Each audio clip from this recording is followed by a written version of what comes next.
Audio video tested. All good, all good. Now we were starting with moral philosophers and thinkers. Yes. Good morning, everyone. I welcome all of you for today's session. I hope all of you had an awesome weekend. You made the best of the weekend. You went through a lot of possibilities. No, the video is not stuck. Whoever is asking that, okay, it's perfectly fine. It's just that. mm, uh, Yes, all right. So, with respect to the given area that was given, okay, Chandrahas, the way you're wishing, I'm recalling my own childhood. As we entered the class, we used to have that sing a song a tone. Good morning, ma'am, like that, okay. So, you're writing in the similar fashion. So, yeah, it is a very interesting chapter, moral philosophers and thinkers. So, in the previous session, I discussed with all of you certain approaches pertaining to how to respond to the thinkers and philosophers, right? So I hope all of you have gone through the material, the brief material related to Western philosophers and thinkers, because you had access to two sources, the bullet point notes that was provided to all of you, as well as the material that is also given in Subbarao. So I hope you just went through like either of it with respect to the Western philosophers and thinkers and got introduced to it.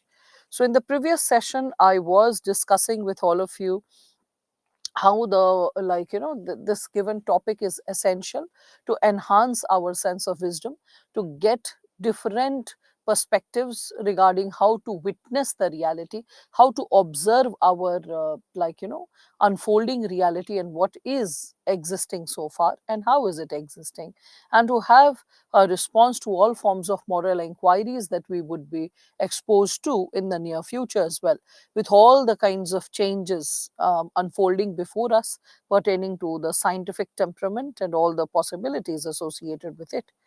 So, ma'am, forgiveness should be a part of relationship management instead of social awareness. No, Manoj, it should be a part of social awareness, because when you say it relationship management, it is on the surface.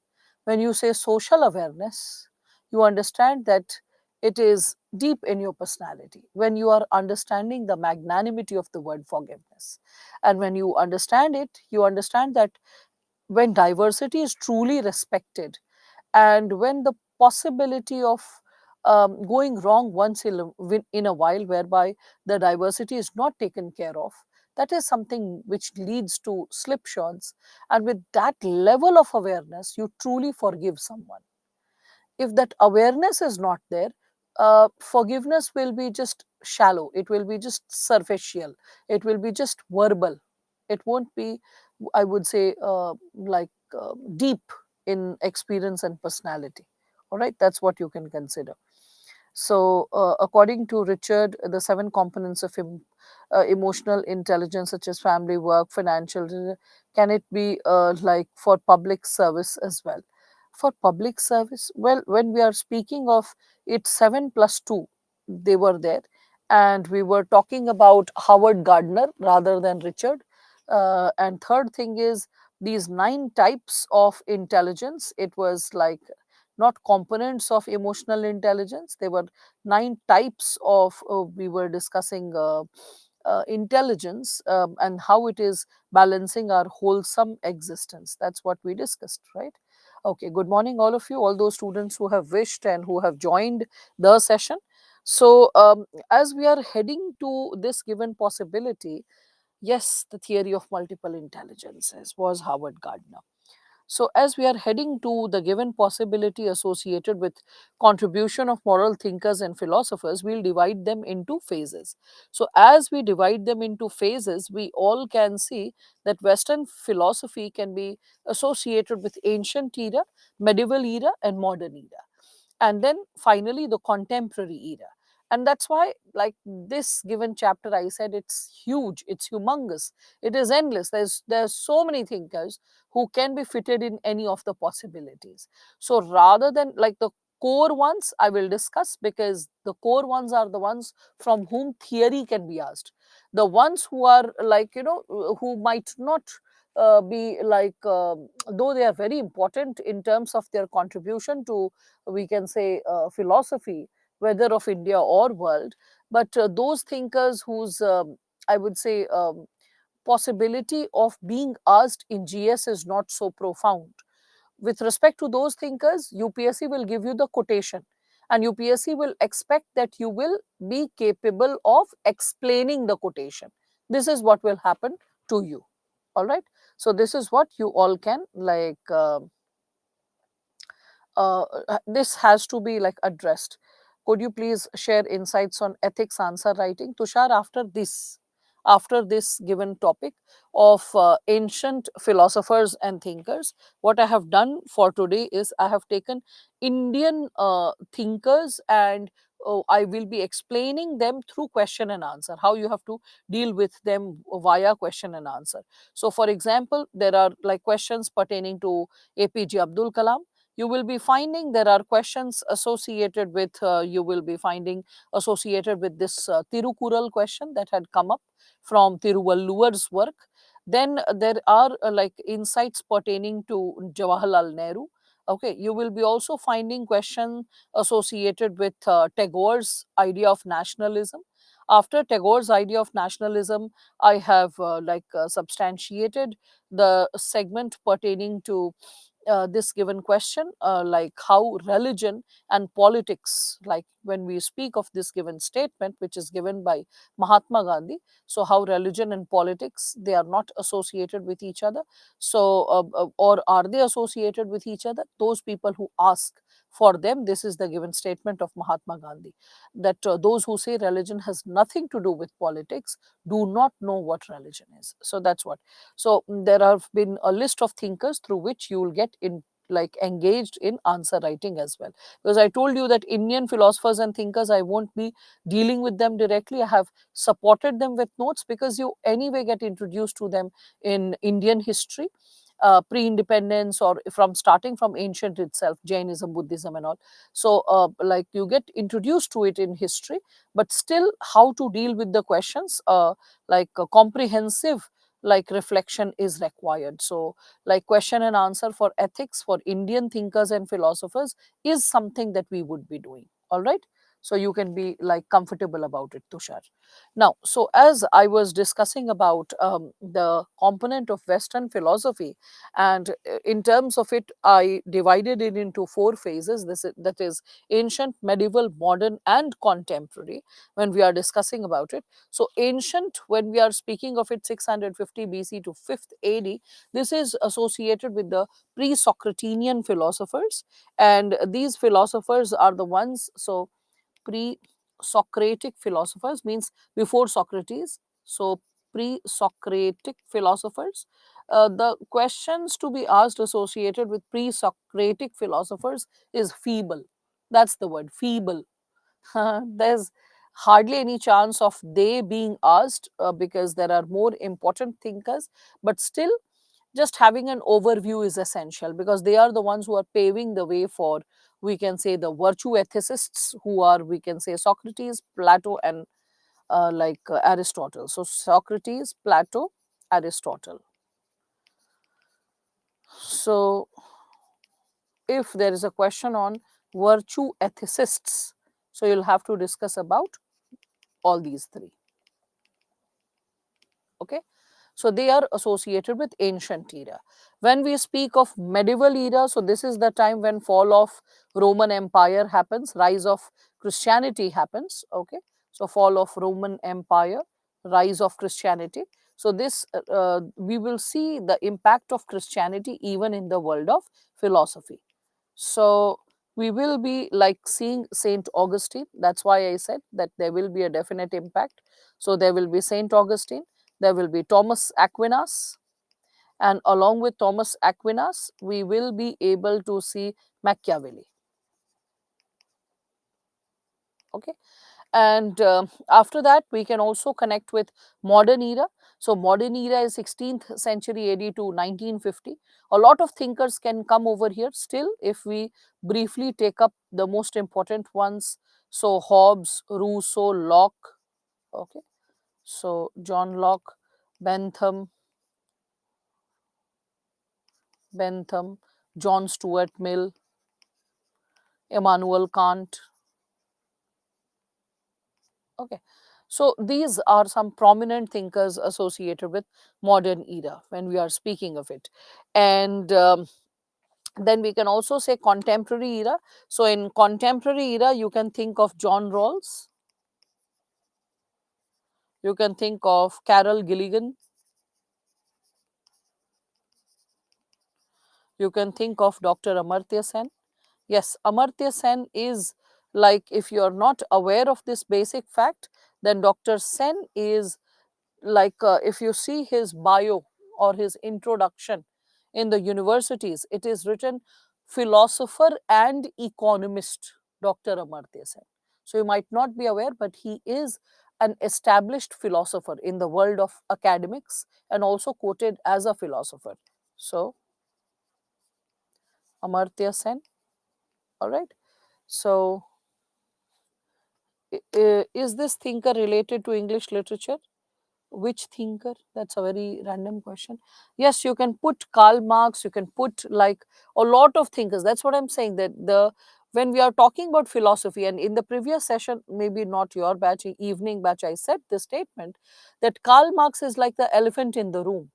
So economy or economists will touch Karl Marx and say, "Oh, it's like a snake," because they are touching the, maybe the, like, the trunk, or they, when we can see that someone is touching the tail and saying that, "Oh, Marx is like rope." Someone is touching the the leg and just saying that it is like a tree stump. Someone is touching the belly and saying that it's like a wall. Someone is touching the ear and saying it's like a fan. But Karl Marx is neither of them, and he is all. So that's why Marx is studied in the world of political science, studied in public administration, studied in sociology, studied in economics, studied in philosophy. He was basically a journalist who was very focused to bring about revolution in the world. And his ideas were so time tested, and they were so, I would say, magnanimous, that it has brought a lot of curiosity in all academic disciplines. His existence itself is, I would say, a story of revolution. His existence itself, if you actually read his biography, you will sense that. So that's what. Yes, justice lectures of Michael Sandel are also very amazing. So you can just listen to that as well.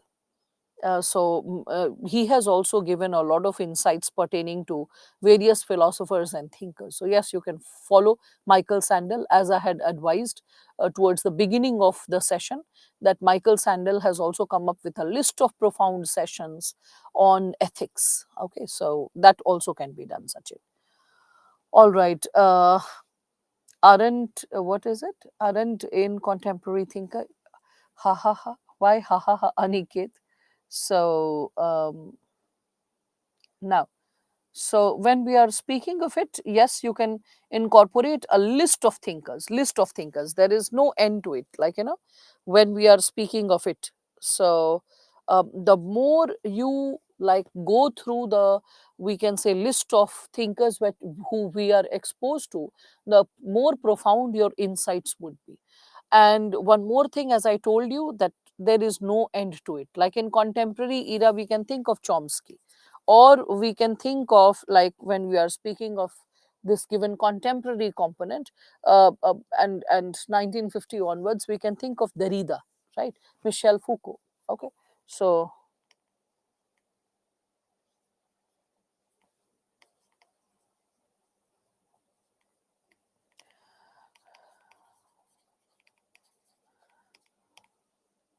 right. So to a certain extent, many people said that neo Marxists were also quite important, and they also contributed. Like, for example, Ralph Dahrendorf. So, I mean, like, there's this list, I would always say, is endless. I mean, there were quotations given by Eric Erikson to all of you in your exam. So, what list will you prepare when it comes to it? So, have a basic overview of the important ones, and I think that you will be safe enough to row your boat and get selected. Because in the end of the day, seeking insights from their pieces of wisdom, building your possibilities of understanding, and then going ahead with, yeah, Hannah Arendt, you can say. I was like, why has the child written ha ha ha? So, okay. So, it was a typo error, Aniket. Got it. So, when we are speaking of this given possibility, just keep building your insights. I will try to take the important ones, even though a lot of them are important and I won't be able to take each one of them, but I'll try to take as many as possible. And rest is already supported in the form of bullet notes, as well as like shared in like your book of Subarao. So just keep reading about them, get exposed to their ideas and insights, because so far what UPSC has done, UPSC has asked theoretical questions pertaining to thinkers. Like, if I speak of Indian thinkers, you can think of Vivekananda or Mahatma Gandhi. Similarly, if I think of Western philosophers and thinkers, virtue ethicists have taken a sizable space in the mains question paper, that is Socrates, Plato, and Aristotle to begin with. Okay, so you can see the PYQs and you can get an idea which thinkers to be prioritized per se. And the 10% surprise element cannot be eliminated. UPSC will always keep 10% such questions in every question paper, whether GS or associated with optional, that surprises you and leaves you little lost, that how to deal with that question, because the question is too tough or kind of tough to manage or interpret or understand.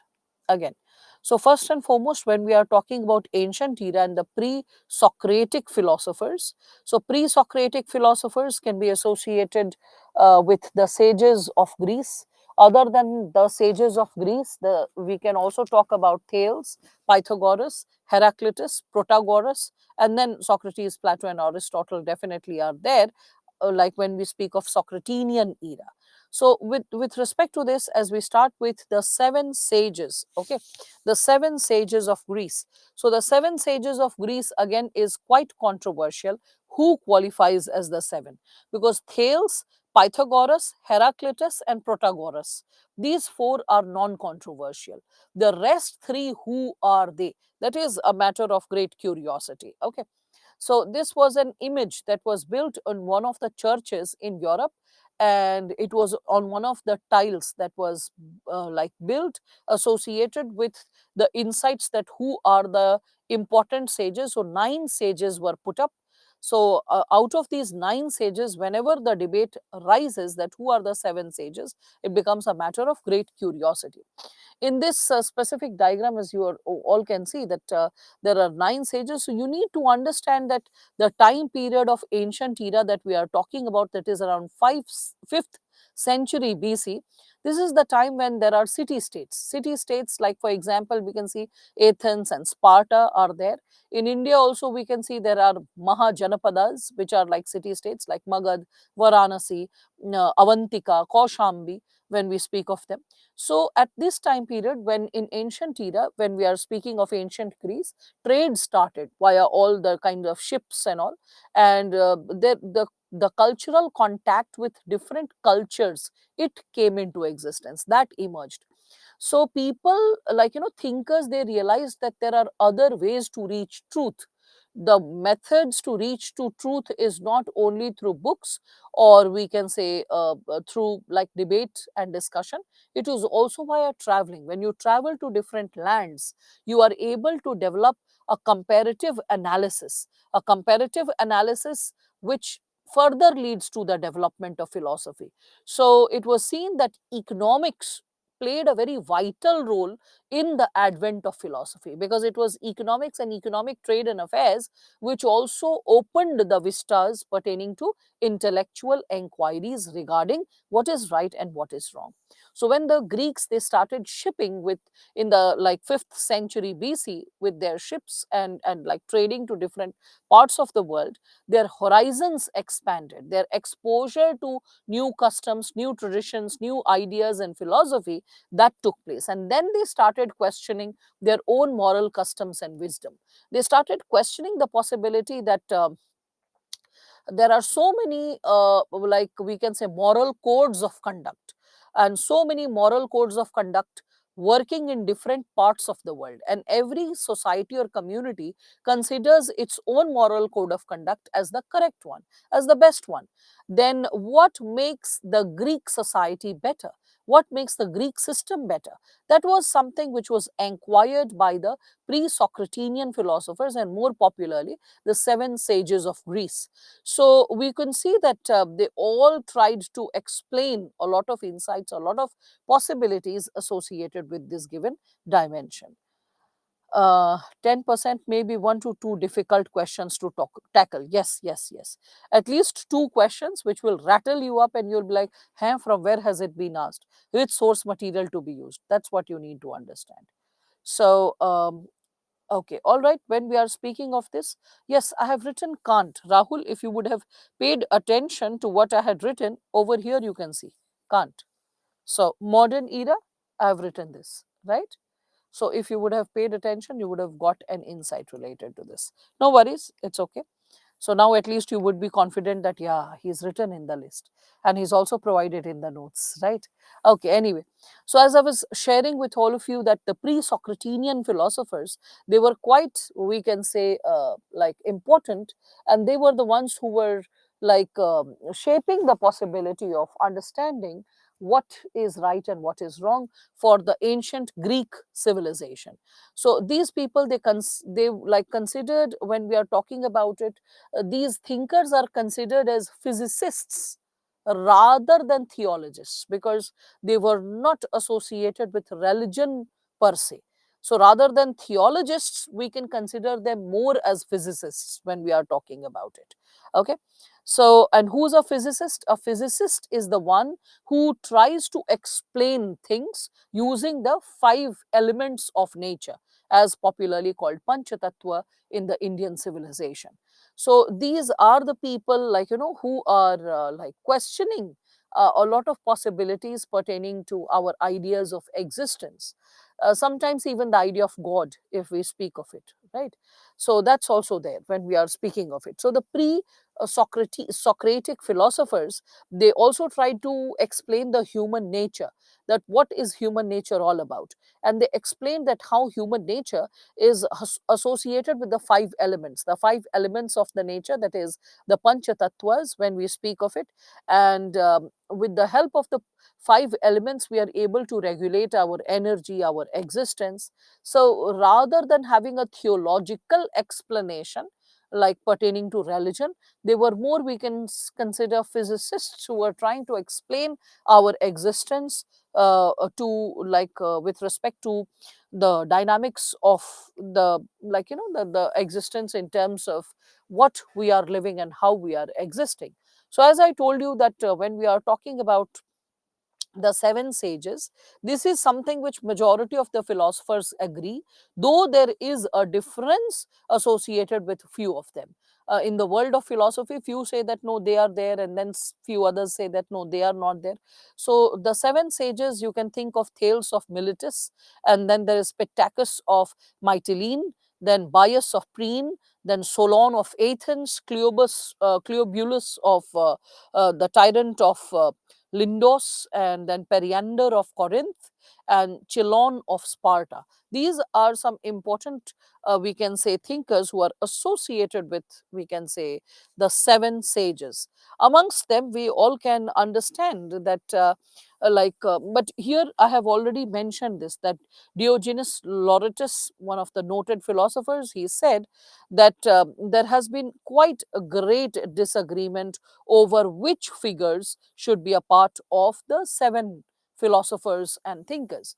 Amongst them, we all can see that Thales of Miletus, if I'm talking about him. So he gave a very interesting statement. He said, the body is the house of God, and man, know yourself, and you are going to know the gods. Okay, more like Vivekananda's concept in India, where he said, Jiva is Shiva. So if you know the Jiva, you know Shiva. Okay, if you know the human body, the human existence, the human organism, you understand who God is, how God is. Okay, so in the similar manner, a similar thought was given by Thales of Miletus when he said, as you can see, the quotation goes, "Know thou thyself." So he said that the body is God of, like the body is a house of God, and if you know yourself, you are knowing God. Similarly, you can see this Pittacus of Miletus. He tried to reduce the power of nobility, and he was able to govern with the support of the demos, means the larger people, the common men, and these are the people whose concerns he always put up during the time period. By when we are talking about Bias of Priene, he was, we can see, he was a politician and legislator, whereas Solon, you must have read about him in other references in history. So he was a famous legislator and reformer of Athens. He framed various laws which also shaped or laid the foundations of Athenian democracy. Cleobulus, when we are talking about him, he is considered to be the grandfather or father-in-law of Thales, Thales of Miletus, as I was discussing, and Periander of Corinth. Few people consider him to be one of the seven sages, and Chelon of Sparta. He was also a politician, and he also contributed to the militarization of Sparta. So that's what all of us can connect with.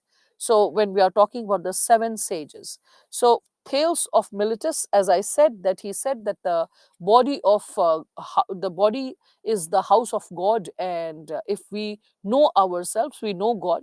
So when we are talking about him, we all can see that he has given a profound reflection as to how we are, like we have come into existence, and how our existence explains our query or our inquiry to our essence, to our existence, and also our inquiry pertaining to the God. Okay, so that's also there.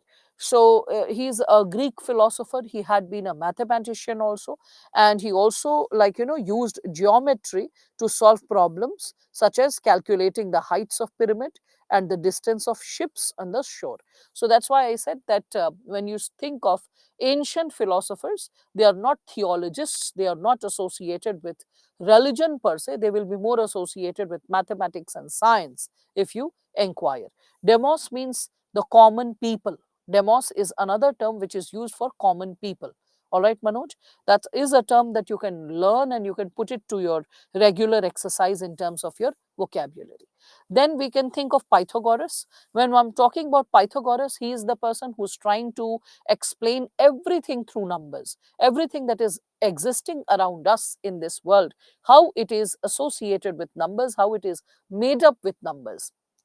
And human beings, they are also made up with numbers. So he like gave certain unique formulae that how human body and human existence is nothing but a permutation combination of numbers. I think that it is Pythagoras who is also inspiring like a lot of numerologists who consider that we are a permutation and combination of different numbers which consolidates to our existence and probably creates our existence. So even at a virtual level, if I speak of it, I can help you recall the movie Matrix. In Matrix also, they show that how the internet coding of 0 and 1 or the binary numbers, they are creating the entire world. Okay, the entire world of that virtual reality. So when I think of like this person, that is Pythagoras, according to him, ethics is a formula which is associated with applying or application of different types of equation on human beings. So human beings are nothing but set of equations and mathematical formulae, and that is something which is leading to the existence of a human life. Human life is nothing but a mathematical equation or a formula. And if we go for any unethical behavior, the unethical behavior disturbs the formula. And with the disturbance of the formula, we can see the equation changes. And as the equation would change, it will lead to our reincarnation into another creature. This is what Pythagoras said, that if we are unethical, the like chemical formula or the mathematical formula changes, and that is what would lead to our rebirth into another like a creature or another animal, not as a human being. like maybe a dog or a cat or whatever. Okay, so we can see that numerologists are also in this world helping us to calculate numbers. And if I speak of the importance of numbers, we all can see, for example, Christianity considers 666 as ominous number, 777 as God's number or the lucky number. In Islam also we can see 786, it is the numerical representation of Bismillahir Rahmanur Rahim, right, if I'm like pronouncing it correctly.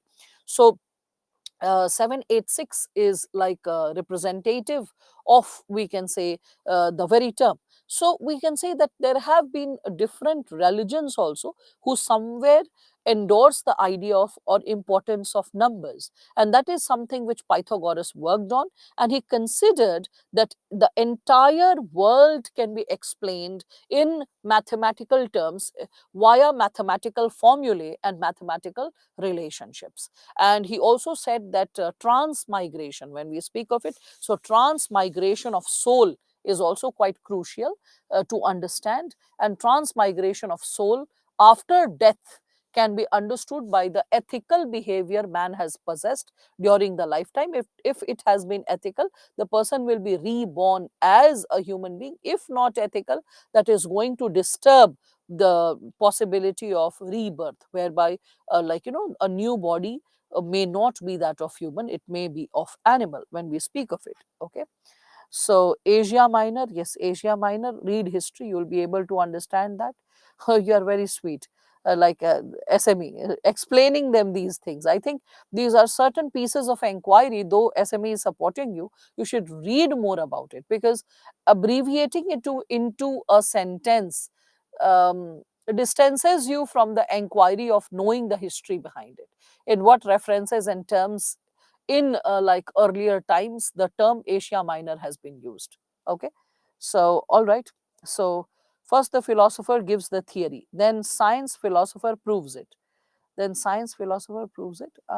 Well, Shanvas, when we speak of it, a philosopher gives a theory, and as I had shared in the previous session also, that in earlier times it is philosophy that has given birth to all disciplines. It is mother of all disciplines. And in the previous session, I had discussed with you that how even the book of we can say Newton, Sir Isaac Newton, the book has like the term philosophy, the philosophy of like mathematical interpretation is what he is presenting.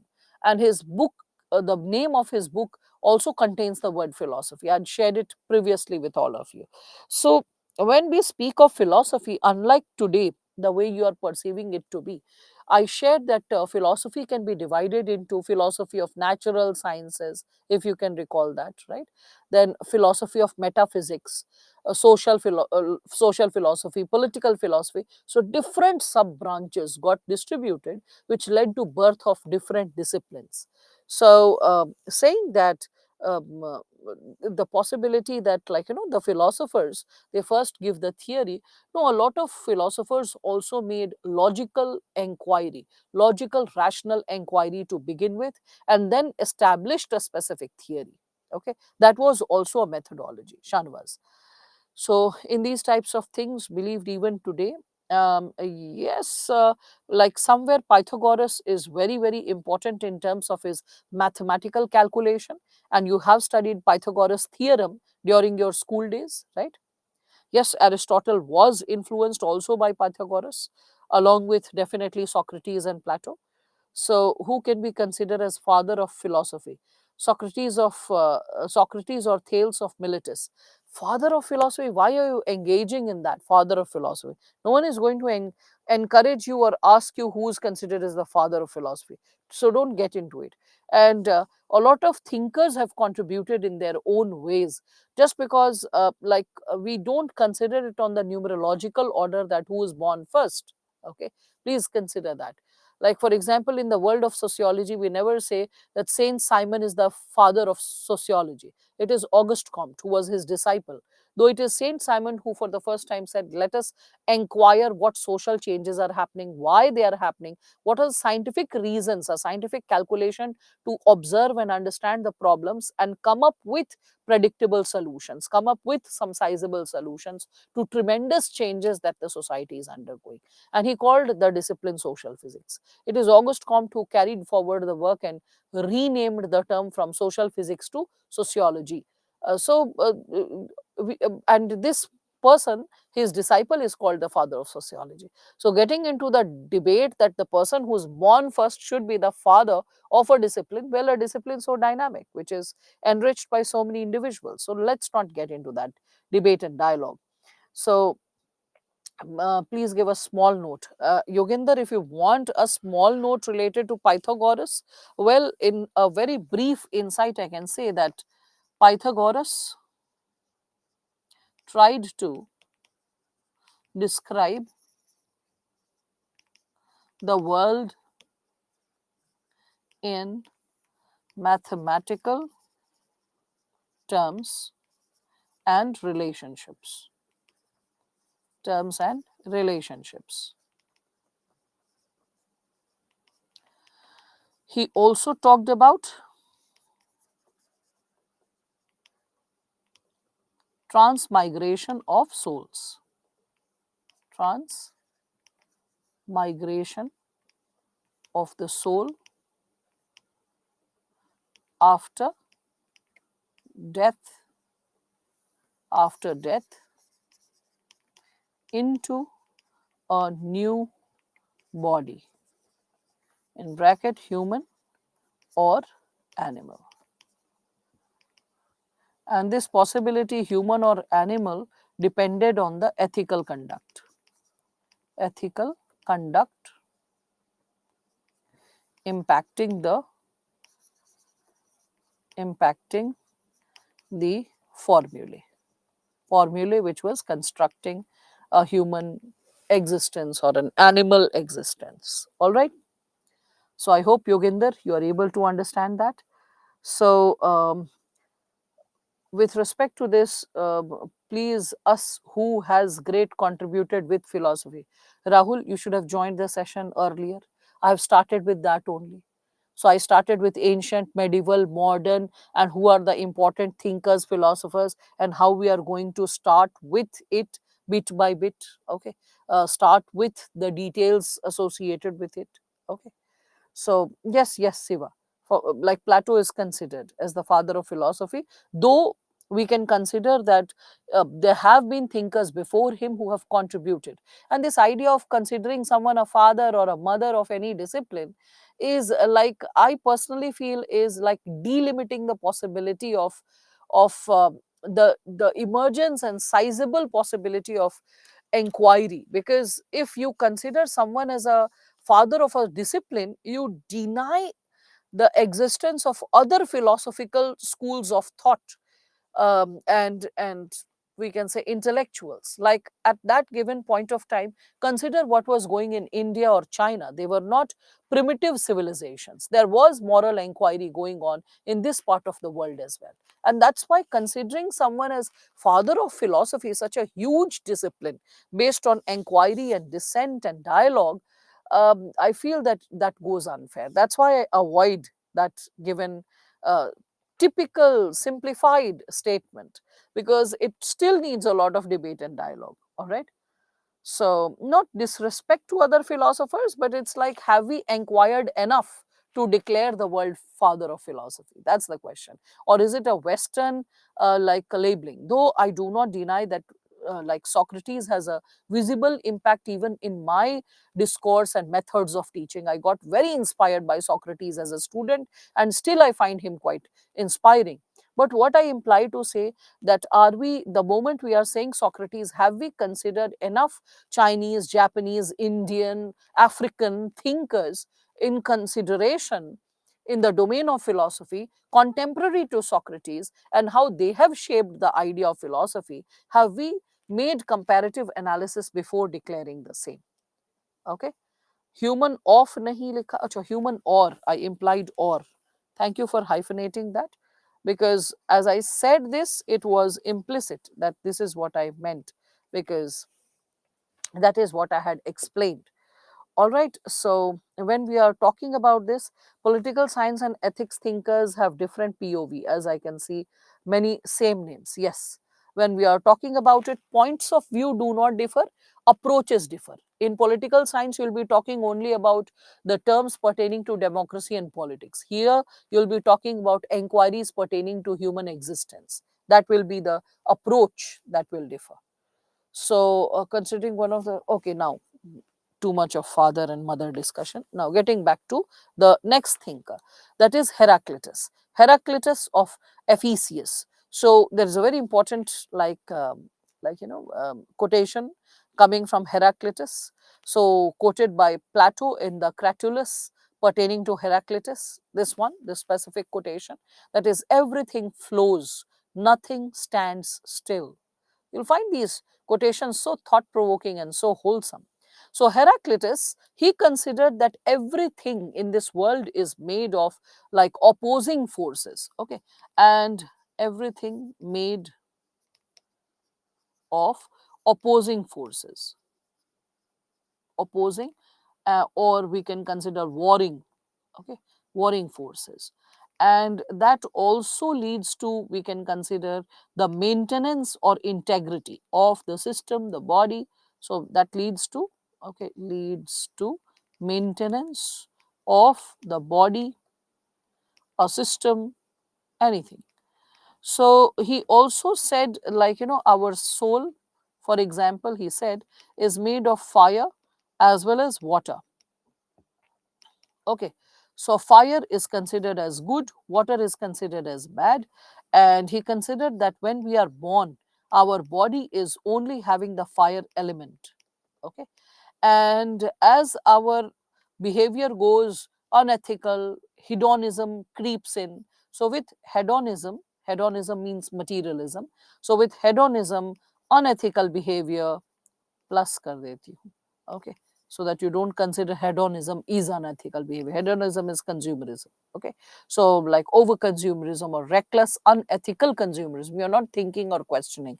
So unethical behavior plus hedonism, all this will lead to the soul going wet. So the soul becomes wet because of this hedonism plus unethical behavior. The soul will become wet, and the soul, as we like have a wet soul, it starts getting corrupted or contaminated.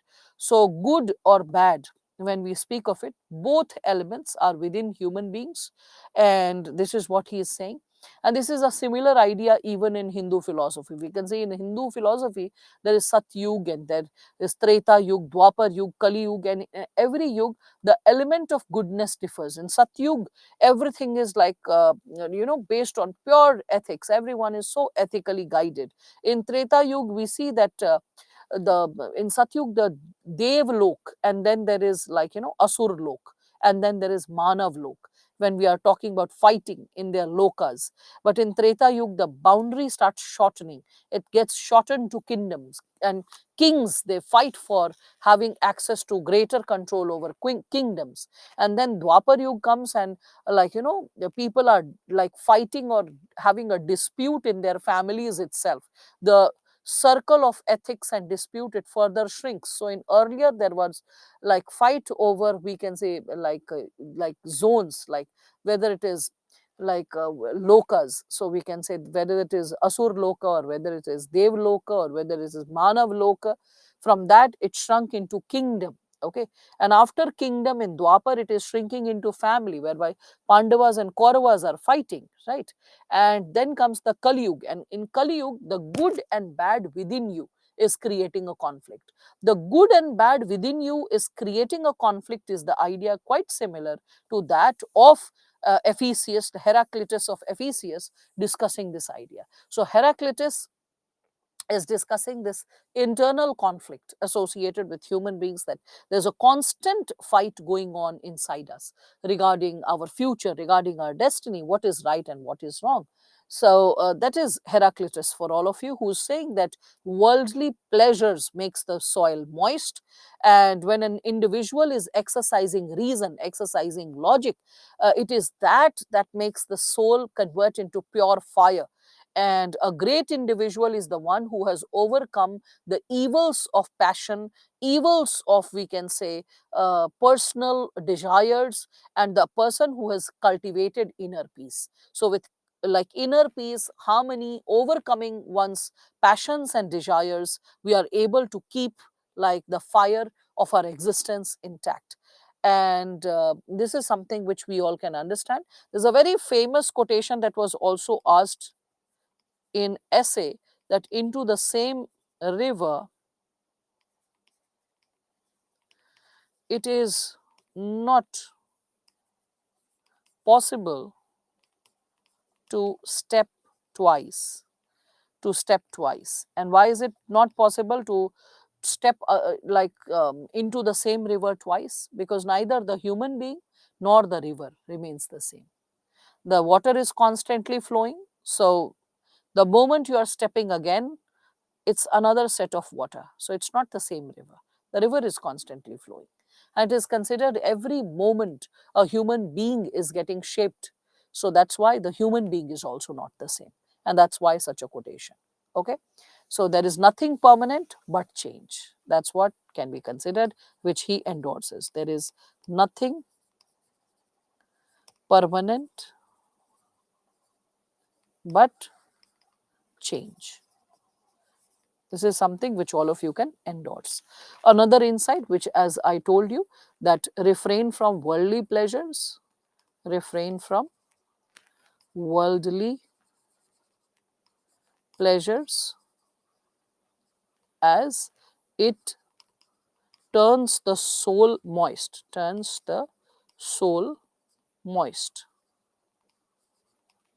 Okay, so overcoming passion, overcoming evil passions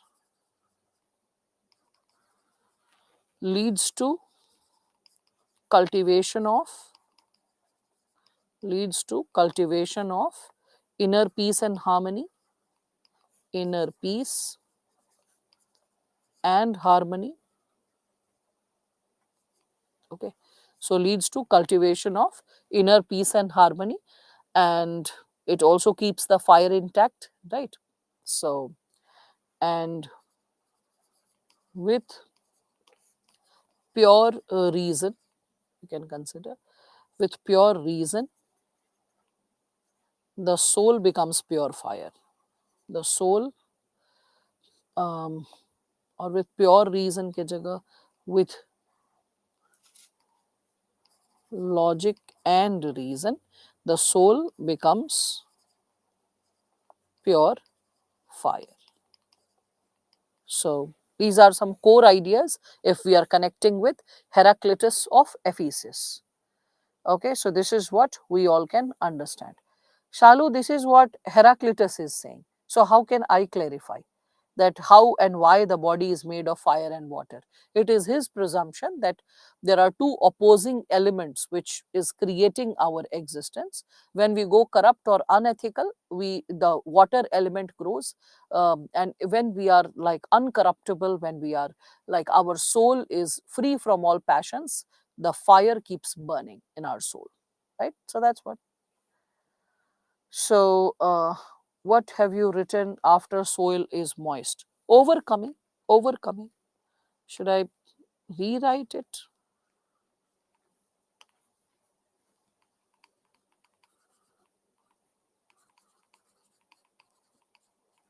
Okay, fine. Now, so, but science is permanent, na? Who is saying that? Shanvas. Are you not aware that in science is always open to change, and it is the most radical discipline? We are always able to, like with new discovery of new laws and theories, we are always open to do away with the previous ones. The theory of crests and troughs pertaining to creation of shadows, was it not redefined once again, as we realized that there is a different theory which explains the formation of shadows? Yeah, So who is saying that science is like permanent? So anyway, thank you SME for supporting the same. Okay, so when we are speaking about another thinker, that is Protagoras. So Protagoras, he is saying that let us hold our discussion together, our own persons, making trial of the truth and of ourselves. And this is such a thought-provoking statement again. So Protagoras is the first professional sophist. The first professional sophist. Who were the sophists? So the sophists, what am I writing? Wait.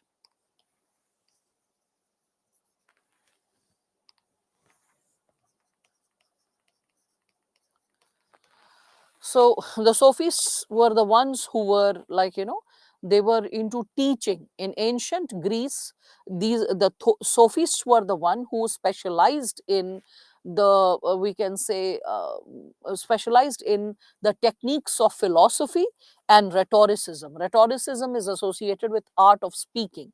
So they were the ones who gained expertise in rhetoricism and art of speaking, and they were the ones who used to teach ethics and virtues and culture to young statesmen and nobility. So they were the ones who were empowering the, we can say, statesmen and nobility with respect to ethics and like the possibility of virtues. And after that, they were paid for their services. They were like, you can consider sophists were similar like Brahmins in India. Okay, so like Brahmins indulged in certain rituals and were paid for it. In the similar manner, the sophists were the ones who were like training the nobility, who were training the young statesmen regarding how to understand the world of logic, ethics, the world of virtues, how to get into a meaningful intellectual debate, especially during, we can say, when, like, a democratic process similar to that of voting is carried forward. They, with their eloquence of speech, are able to inspire people, and they are able to be chosen as the leader. Okay, so that is something which you can see that that is associated with the sophists, who they are. Now, as we are discussing about Protagoras as the first sophist, we can see that he is giving the doctrine, okay?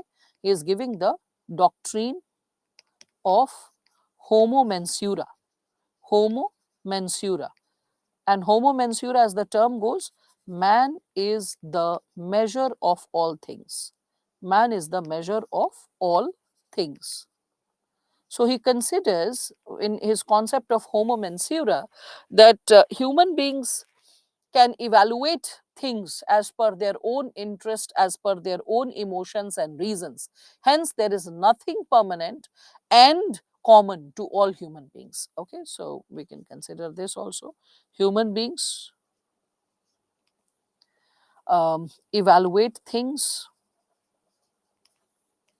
You can see the plurality of insights and concepts coming from different philosophers, a different level of thought and inquiry, a different level of seeing human life and explaining it as per their understanding. Okay, with respect to this, when we are talking about it, so human beings evaluate things, um, we can consider as per their own interest, emotions, and reason. Okay, hence there is nothing permanent. There is nothing permanent and common to all human beings. Permanent and common to all human beings. Okay, that's why he said there is no truth but only arguments. And this given segment, that homo mensura, means it is a human being who is the measurement of what is right and what is wrong, what ought to be followed and what ought to be believed when we speak of this given concept. with respect to Homo mensura.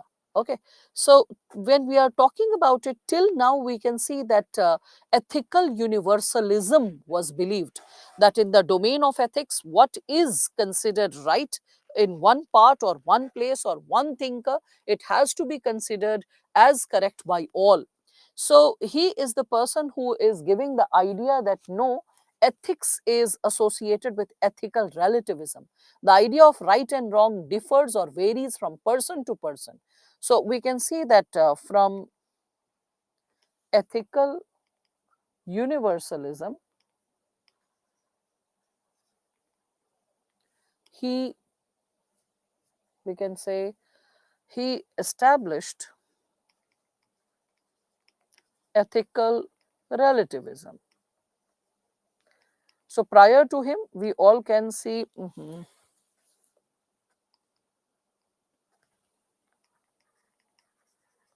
prior to him, we all can see that it was ethical universalism that was endorsed or that was glorified. Okay, but he is the person who said that no, rather than ethical universalism, we need to understand ethical relativism, because the idea of right and wrong is quite relative. Okay, so ethical relativism or moral relativism suggests that ethics changes as per time, place, and person, if you remember that, right? So ethics changes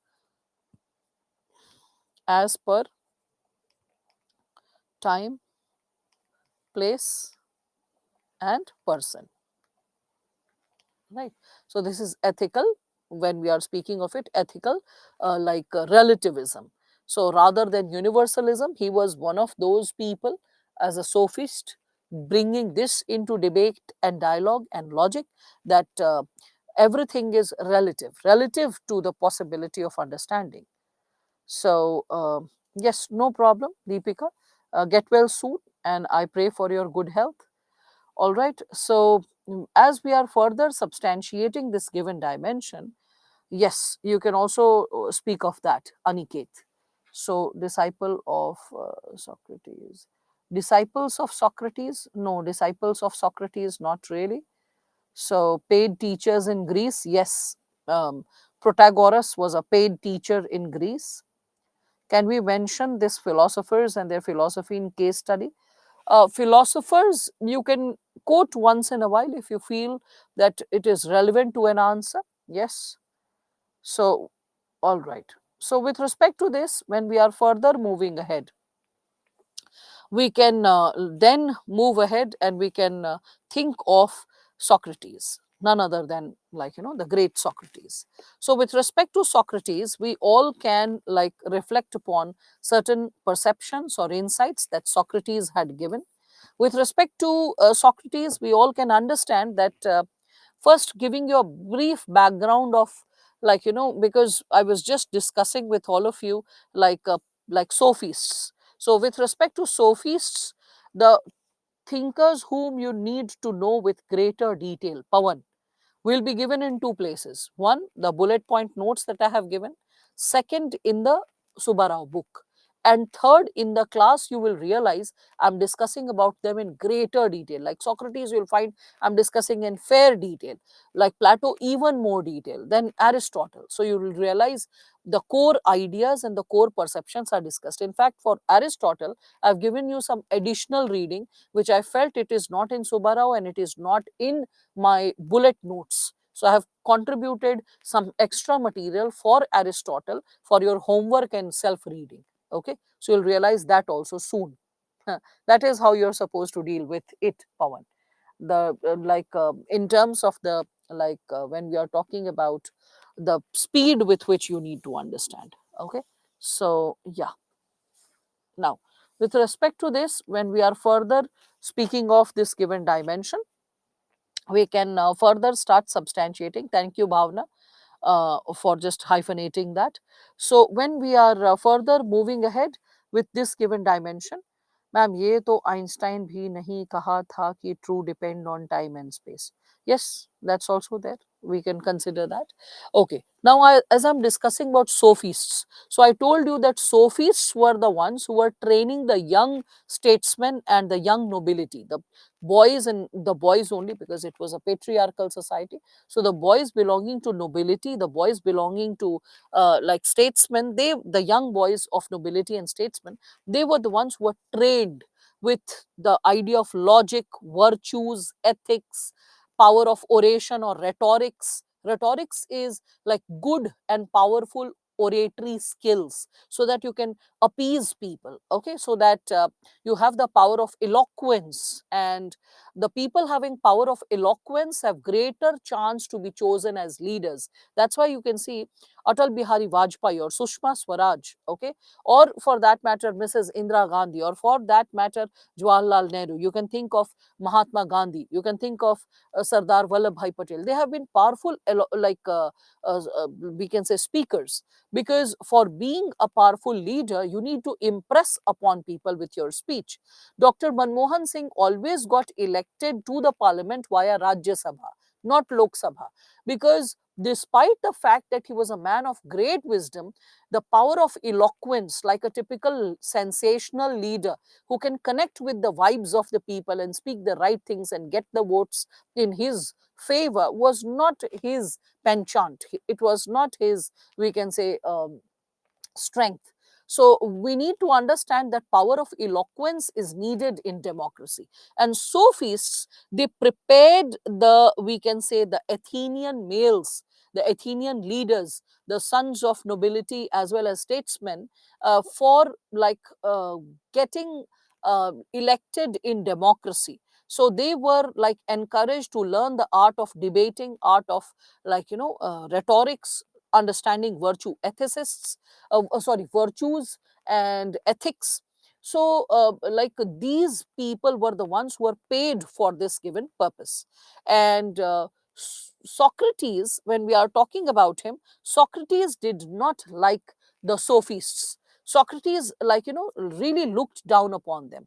According to Socrates, knowledge should not be limited to people who only have money.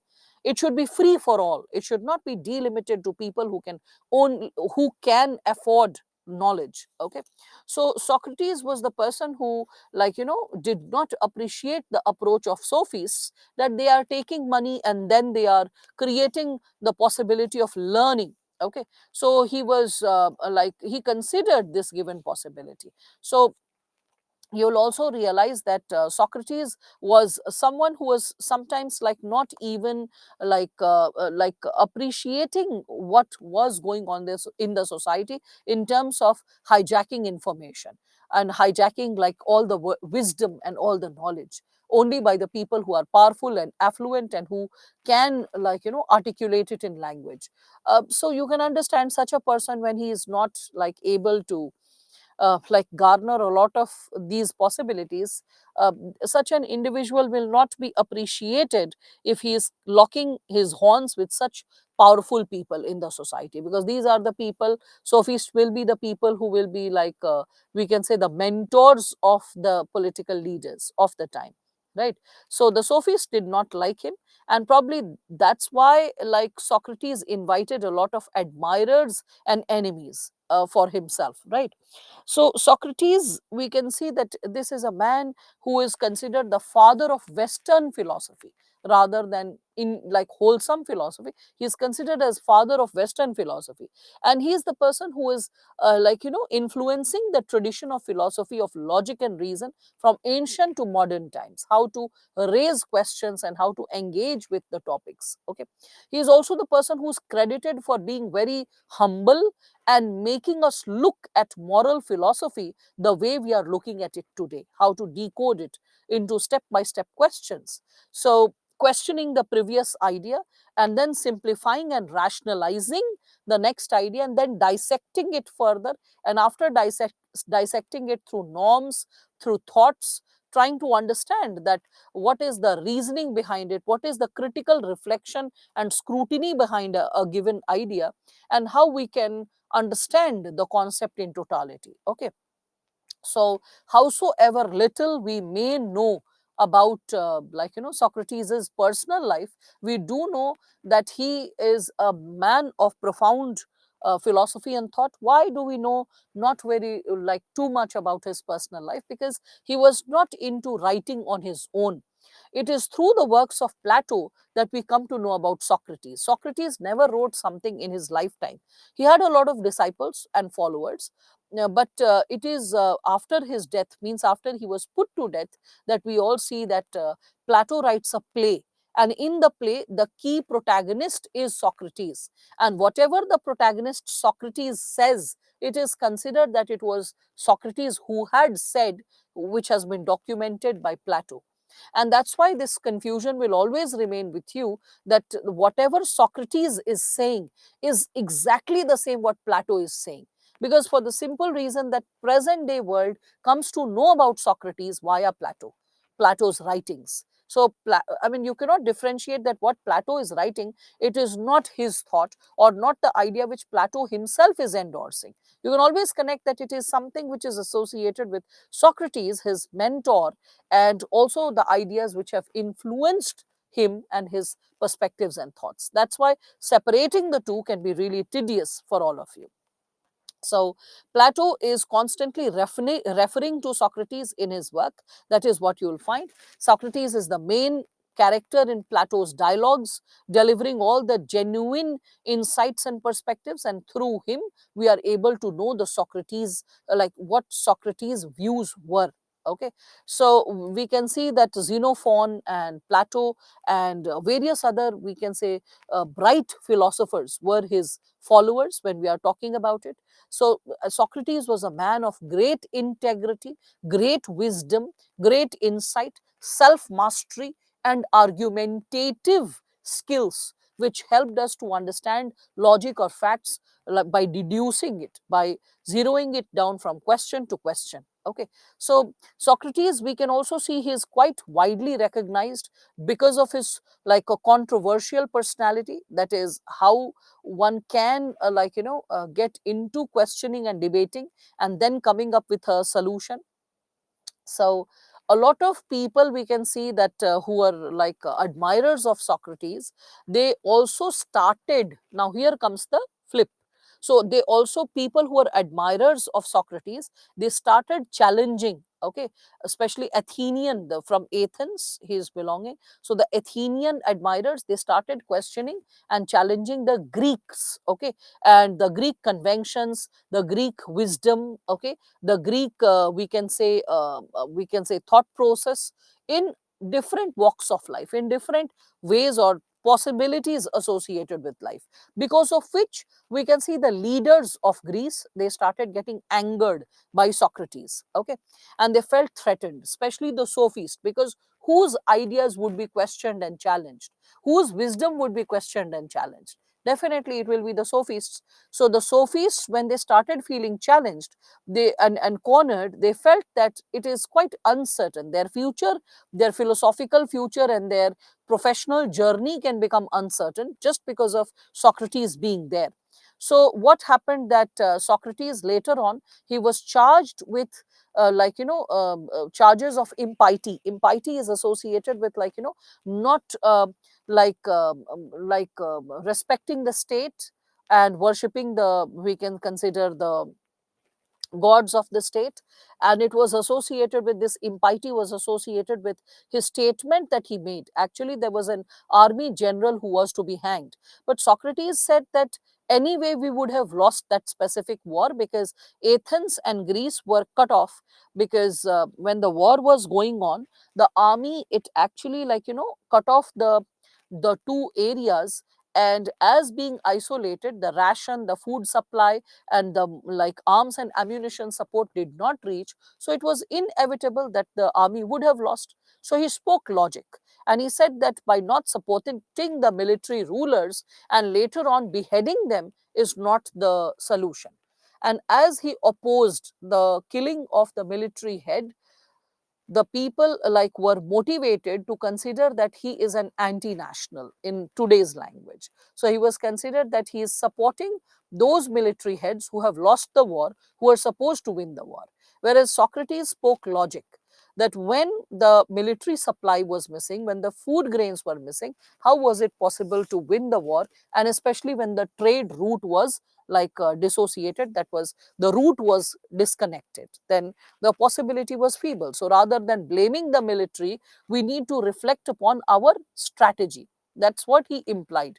But it was considered that the decision of the state should never be challenged. Decision of the state being challenged is like questioning God. Okay, it's like questioning God himself. So that's why it was considered that what he has done is a case of impiety, and he was encouraged to seek forgiveness. And he was like, I spoke what is logically correct. So why should I speak forgiveness for speaking that something that is logically correct? To which he was heavily criticized by the Athenian society.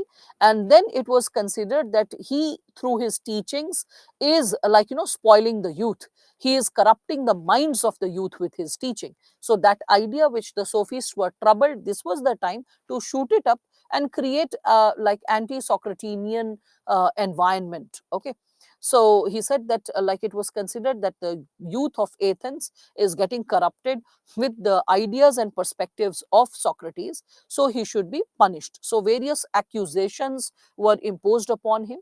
So from piety to, we can consider, questioning the decision of the state to speaking of it. To anyway, the army general was definitely killed. The army head was killed first, and later on a trial was set up for Socrates. In the trial, now what happened was that people were supposed to vote. Okay, so the voters who were allowed to vote, they were supposed to vote. And by a very thin margin, Socrates lost that vote. And as Socrates lost that vote, that led to disillusionment in the mind of Plato. And that's the reason that you read that Plato and later his disciple Aristotle, they looked down upon democracy. They consider democracy as a rule of the mob or mobocracy. They considered that democracy does not have dominance of logic, dominance of reason. And that's why you'll see that Plato in his work, or Aristotle in his work, will not be supporting democracy greatly. And the reason is that Plato realized that the man of utmost wisdom and reasoning got killed only because the demos, or the people, the larger community of the people, were not convinced that what Socrates is saying is logically correct. So if the demos lacks wisdom, if the people lack wisdom, the nature of governance, the nature of rule existing in a society will not be healthy, and will not be logical, and will not be good in the long run. Okay, so that's why you'll see that Plato and Aristotle, especially those students who study political science or pubad, they'll realize that Plato and Aristotle are not supporting democracy in their writings. And the reason is associated with, you can see, the death of Socrates, how he was killed after the trial. So the unfairness behind that trial. So his students also encouraged him to fled away, that sir, we can scoop you out from the prison and you can be taken away. To which Socrates said that no, if I don't stand for my ideas, that will be my first death, even before my body dies. So I cannot let my ideas die. It is because of my ideas that the youth is triggered to get into the world of reasoning, to understand that there are alternate truths, and probably what sophists are preaching is not always true, or probably how to arrive at the world of wisdom by not necessarily purchasing it or gaining it. Okay, you can also see that he is so he just did not accept the idea of apologizing. Socrates, he said that the trial, it has its own deep consequences pertaining to people's level of awareness. Okay, but ultimately I will choose death because it is an uncompromising stand that I have to take related to the world of intellectual integrity. So he chose to stand for his intellectual integrity and his courage to speak the truth in the face of power rather than lose his life. Okay, So we can also see that before Socrates' execution, before his death, bribe was offered to the guards to let him get rescued and from the exile. But again, he declined. He said that no, I'm not afraid of death. What I'm really afraid of is death of ideas. So that should not happen. Integrity towards the intellect, towards logic, towards reasoning should never be lost. Okay, so Plato is writing about like Socrates's execution, his death, okay, as in his dialogue, in his pieces of writing, in Phaedo's dialogue. Phaedo is a like character in his play. So Phaedo is saying that Socrates drank the like mixture of hemlock, okay, without any hesitation, and the numbness slowly and steadily crept in his body until it finally reached his heart. Okay, and shortly before his final breath, like Socrates described his death as a release of soul from the body. Okay, so that is something which like is incorporated in Plato's play, in his work, when we speak of it. If I speak of Socrates' popular quotations, like all of you must have heard, the unexamined life is not worth living. Okay, so if you are not examining the purpose of your life and why you are born as a human being, which I constantly ask, are we born to only eat, defecate, reproduce babies and die, just get into a job, get married, have babies and die? Or is the purpose of human life something more than that, despite living all of it, or may not be choosing the similar route? But whatever it is it not associated with some larger purpose of existence? So this moral inquiry is something which starts with what Socrates says. So the unexamined life is not worth living, is something which he has said. Again, we can see he has also said that wisdom is knowing how little we know. Okay, so when you are aware that despite of reading like an array of books, you hardly know anything, you hardly know like a drop in the world of like in the ocean of wisdom. Okay, again, you can also see that he had also stated a given statement that false words are not only evil in themselves, but they infect the soul with evil. So one has to save from any form of false word or any thought which is leading to loss of integrity. So again, he had said that wisdom begins with wonder. Means the moment you're curious, and as you're curious, you're like, why this happens, how this happens, it is then that you start acquiring wisdom. So wisdom begins in wonder. So you have to start with curiosity. And I told you that UPSC also tests how curious you are from big and small questions, starting from mains, like questions which you don't find in regular textbooks, especially like polity, IR, economy. Students think, oh, these are current affairs question. No, the answers are not even in current affairs.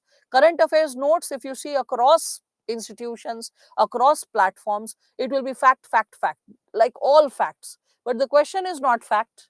And the question is not the theory you have read in the class. It's a mix of the two.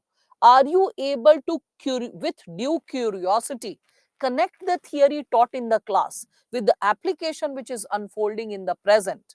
Okay, that is something which is put to test. So a student who does not know the theory and only know the current facts cannot write good mains answers. You need to have a combination of both. In the absence of that combination, the possibility shall be lost. Okay, so that's what we can speak of. All right, so with respect to this, we don't have any alternate to democracy. Yes, that's what, like Kirubagar, it is considered as a necessary evil when we speak of a democracy. So that's also there. Just like how Galileo Galilei was like prisoned ultimately to his death. So very true. So with respect to this, nowadays also democracy leads to sometimes incorrect decisions. Yes, that also does happen beyond doubt.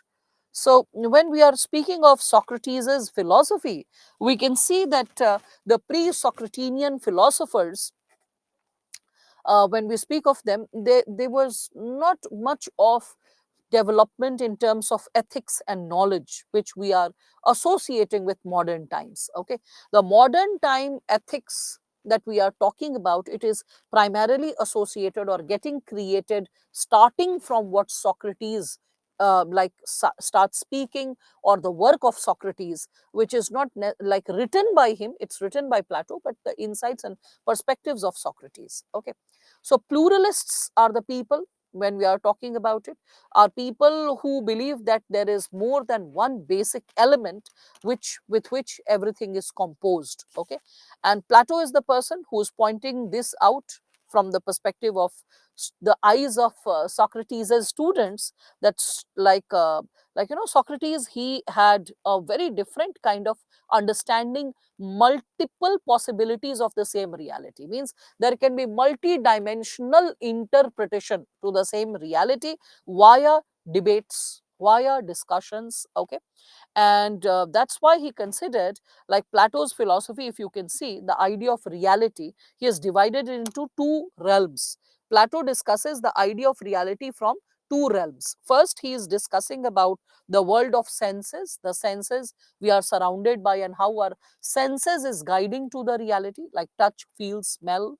Okay, and taste, all of it. And second is the world of ideas.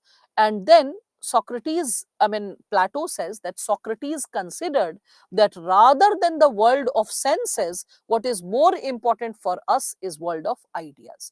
So if needed, we should also do away with our world of senses. Means senses are required to have a sense of generalized understanding of the world, but rather than indulging in sensory pleasures, we should more be into inquiring the world of ideas. Okay, that's how we acquire a sense of wisdom. Okay, so we can further speak of this given possibility associated with what Socrates believed in his philosophy. So he believed that for achieving practical results for the greater well-being of the society, okay, one should always try to establish an ethical system which is based on human reasoning rather than any kind of religious doctrine. Okay, he also pointed out that human beings have the choice to be motivated, okay, to be motivated by the desire for happiness. But ultimate wisdom comes after you know yourself. You are not guided merely by sensory pleasures. When you understand who you are, the greater your sense of understanding, the greater your tendency to reason out a situation. And with the reasoning, you are able to make the best choice, which is associated with the true idea of happiness, happiness of the individual and happiness of the larger society. Okay, so you can choose the happiness of the larger society through that ultimate wisdom, which is beyond, like we can say, sensory pleasures, and which is associated with the larger idea of, we can say, wisdom and happiness. Okay, we will also see that Socrates also believed that a government works best when it is ruled by the individuals who have greatest ability. So rather than democracy, the government should be based on the people who are like really intellectuals. More like, we can say, the intellectuals should govern the society, the intellectuals should rule the society, because they have like enough knowledge, they have great ability, they are the people who possess the right virtues and ethics with which they don't compromise. So that's why for the development of a given society, it is important for people to be guided by the intellectuals of the society, who are the most upright people, with wisdom, with the right sense of, we can say, virtues, and they have the ability to rule. Okay, so that's what he had suggested. Okay, so that's really sweet, like SME, that you explained it further.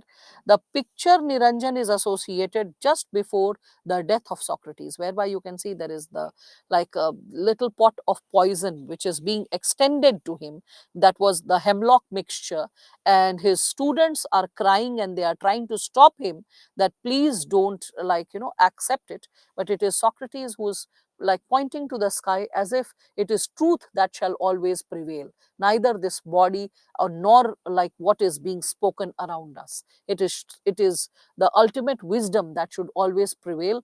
And for that intellectual integrity, whatever is the price that has to be paid, one should be ready to pay it. It seems this picture is speaking that specific dimension when we are speaking of it. So when we are talking about contribution of Socrates, certain insights I have given you. Okay, so considered as father of Western philosophy, as I spoke previously, you can see all this.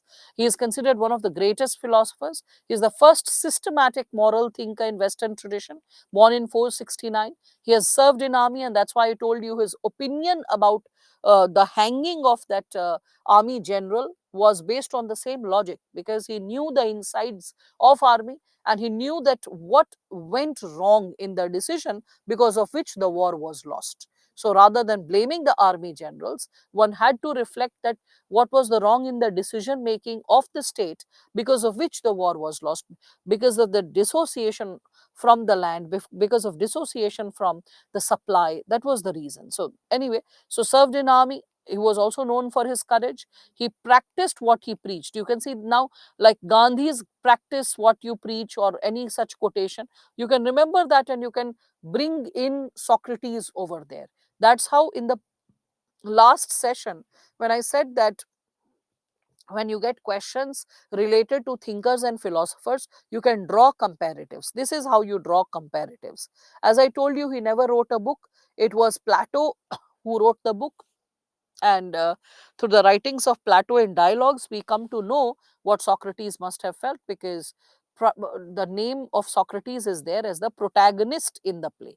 And Socrates' methods, I have enlisted it, that the philosophy, according to him, begins when one learns to doubt practically anything and everything. One learns to doubt and question. Okay. And and when you're curious, remember when I said this given quotation, wisdom begins in wonder.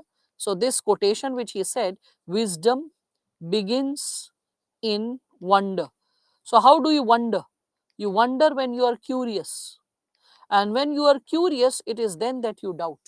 And when you doubt your cherished beliefs, whatever I have believed so far, related to my religion, related to my philosophy, related to my existence, okay, related to my belief systems. Dogmas means beliefs. So related to my beliefs, related to my axioms, it is all of it. Why to believe it blindly? Why not to first question it? And why not to get into an insight of how far it is correct, or how far it is logical. I've given you the explanation of what is dogma, what is axiom. You can read it in your peace of mind later. Okay. So when we are speaking of it with respect to it, we can say there is no real philosophy until the mind turns around and examines itself. So he is more into self examining, and that's why he says that I know nothing. Okay, so when he is considering that only a wise person realizes that he knows nothing, or he knows very little, it is then that a person has greater sense of curiosity to learn more and more, and to understand the triviality of the sense of ego, that I really know something. Okay, so that's there.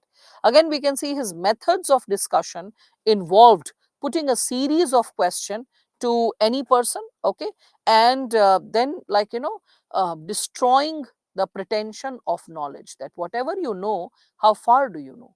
Whatever you understand, how far do you understand? Okay, so a series of questions is what we can see that Socrates is putting up, and through the series of questions he is trying to like solve, or he's trying to respond to the given sub dimension. All right, so I hope all of you are able to connect with this given idea.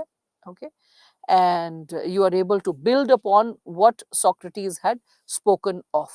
If I speak of the key teachings of Socrates, what are the key teachings? So first you can consider about the importance of knowledge.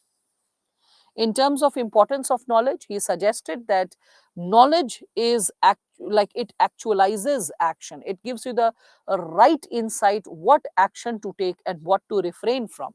Hence, a person having the right knowledge can't go unethical, can't indulge in any kind of incorrect deeds when we speak of it. Okay, again he also says that wrong knowledge can never lead you to correct deeds. So you have to have the right set of knowledge.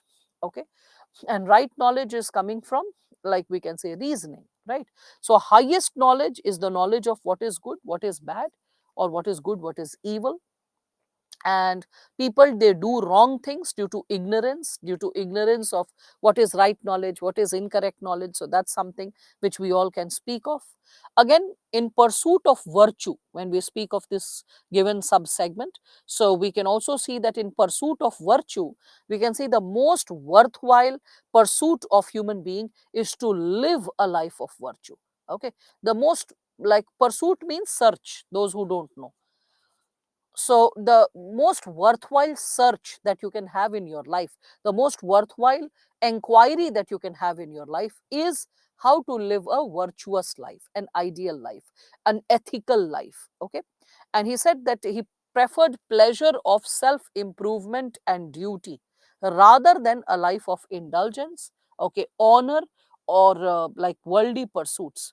So, like, rather than, as I told you, rather than sensory pleasures, he said that one should focus on logic and reasoning, and via logic and reasoning, always trying to improve upon oneself, make the better version of themselves. Okay, and that is how you pursue pure wisdom, that is how you have the virtue in your life, rather than seeking happiness from wealth, material pleasure, like, sensory pleasure.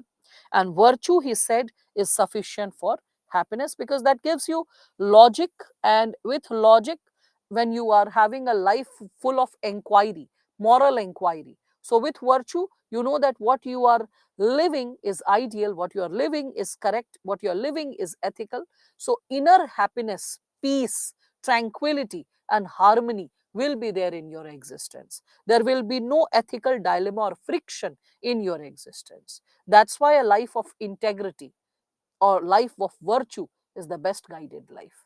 Okay, and that's why, as an officer, at all times, if you exercise uprightness, there is no cognitive dissonance, there is, like, a clarity of your thought, speech, and action, and you know that what ideally ought to be pursued in a given situation, without even giving a second thought to it, pertaining to your personal desires, your personal, we can say, comforts, or like, priorities associated with your private life. Again, true happiness can be attained only by living a moral life. This is something which I just explained to all of you, right? Third statement, third aspect which he discussed was moderate living. Moderate living is what? Don't get into too much of sensory pleasure, because if you get into too much of material or sensory pleasure, you will feel like, hoarding more. Hoarding more creates more pain. So he said that live a minimalist life, because physical pleasure, if you get into it, whether food, whether sex, whether associated with dressing up in a specific way, whether it is associated with always, like, giving any kind of pleasure to either of your senses. Okay, it can be different types of perfumes, luxury items, any type of pleasure. It is the greatest hindrance to spiritual growth. So, mild level of asceticism is something that should be practiced at all times. You'll realize that philosophers and thinkers across the world, they always talk about this ascetic living. Like, do not get into too much of indulgence. When you are into too much of indulgence, that increases your challenge, that increases your problems multifold. When you are too much into, yes, Sada Jivan Uch Vichar, as it is called, yes, one of the 5 vows of Jainism, you can see, like, all religions across the world speak of this. Exercising mild asceticism means, like, have your basic needs and desires fulfilled, but do not get into any form of over consumerism, because that will encourage unethical behavior, that will encourage friction in your like, thought or personality, in your existence and living. That's what. Okay, the fourth one that he is talking about is spiritual development. Now, aren't you feeling that by reading, I mean, like, reading this given possibility, this is something which is nurturing your soul, nurturing your existence? The first idea which you are getting early morning after getting up, and the perspectives and philosophies that you are getting educated with, they are so thought provoking, at the same time nourishing your existence beyond academics, beyond civil services exam, something which is encouraging you to think better, live better, and how life ought to be shaped, how life ought to be designed. So that's something like very brilliant about the ethics paper. That's why I say that the space to shape your personality is in ethics paper as well as Indian society. Not social justice much, but Indian society. Because these are the subjects which can nourish the way you are witnessing the world. These are the papers which shape your world of wisdom and perception related to how the world is living, experiencing, and probably what more can happen, what more shall articulate. So that's what you are supposed to understand. Now, material things are a part of one's life. Even it demonstrates the status of one's life. Do you think Socrates' idea needs to be balanced with changing needs as well? Yes, Aniket, when you're talking about today's world is based on different needs. Yes, the idea of needs can definitely be like the idea of needs can definitely get a bit redefined when you're thinking that earlier times people were not using maybe a toothbrush, or maybe people were not using a lot of basic gadgets. I mean, use reasoning. That's what Socrates says. Use reasoning. How far this thing is required, how essential it is to my work, how ease it is creating in my existence. Okay, and like if it is important, if it is essential, if it is easing the work, if it is not creating any kind of over obsession, over consumerism, then it should be like kept, and it should be like enjoyed. Like a mixer grinder or a washing machine, you're a working professional, or you want to. That's why you see in Athens and Greece a lot of people employed slaves. Why?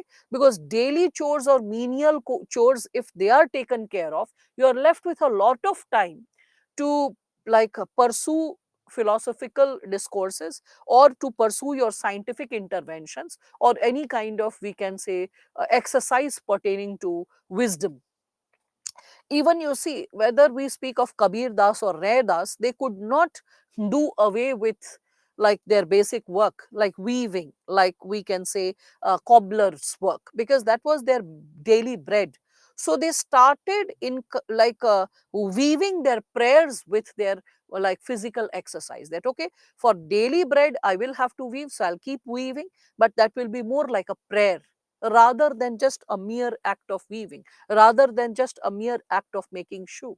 So that's how you can understand that material needs are necessary. None of the philosophers across the world are denying the existence of material needs. You can determine or define what are the essential material needs and what are the non essential material needs, and accordingly you can indulge in it. Yes. That's why, yes, you can see slavery existed in ancient times, right? Wonder is the feeling of a philosopher, and philosophy begins in wonder. Yes, that's what Socrates had said, Pulkit.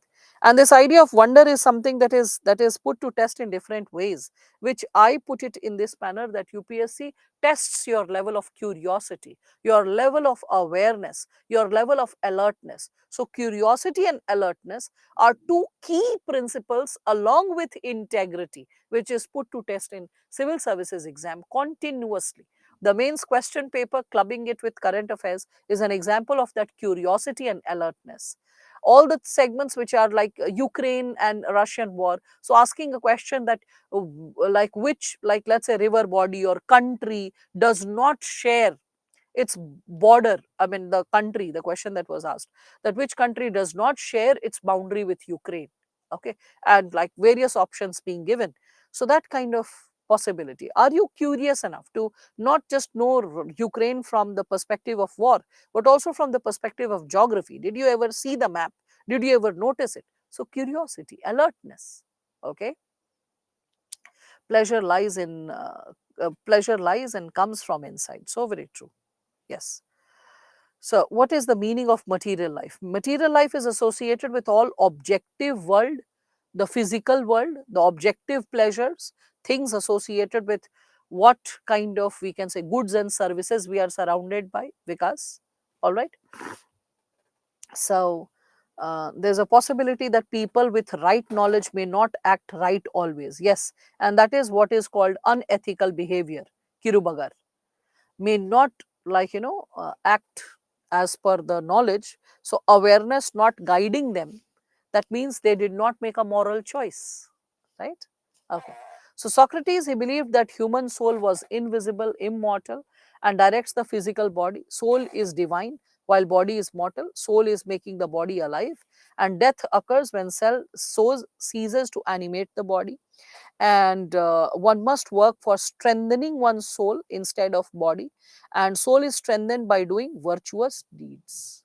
So his idea of spiritual development, you'll see that a similar idea is also spoken in majority of religions across the world, whether in oriental world, or like oriental world means Asian societies.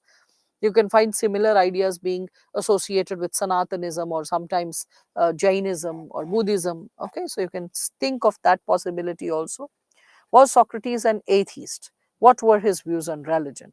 Well, Zeba, when we speak of Socrates, you can see that he is focusing on reasoning rather than religion. So I think it speaks for itself, right? Like his idea pertaining to religion. At all times, it should be reason and logic that should prevail rather than believing things on the face value. Just because someone else said that this is the best way, and we are not supposed to question it. So, isn't that blunting the senses? I mean, if it is the best way, then it should be logically deducible. And if it is logically deducible, naturally deducible, so why not just follow it by understanding and interpreting it for ourselves? That's how one is supposed to live, right? So, like that is something which I also spoke of when I was talking about his idea pertaining to it. So, with respect to this, when we are further moving ahead, we can move to the domain of what Plato had suggested. Okay. So, for Socrates, remember the classroom of Athens was not associated with just teaching simply. It was questioning the elite culture. It was encouraging the students to learn while raising the right kind of questions. Questions pertaining to their environment, pertaining to ethics, pertaining to the political existence. Okay. And he did not lecture to the students about what he knew, if you see his methods. In fact, he claimed that he was quite ignorant, he doesn't know anything, and he kept encouraging the students to learn through dialectics, by the principle of negating, that if this is not there, then what is the truth? Okay. Or which is also called the Socratinian method of questioning, and negating and questioning, if not this, then what? Okay. So that's also something you will see, and the answers are sometimes so obvious that it's sometimes very simplistic for any person, even the most innocent one, to arrive at the answer.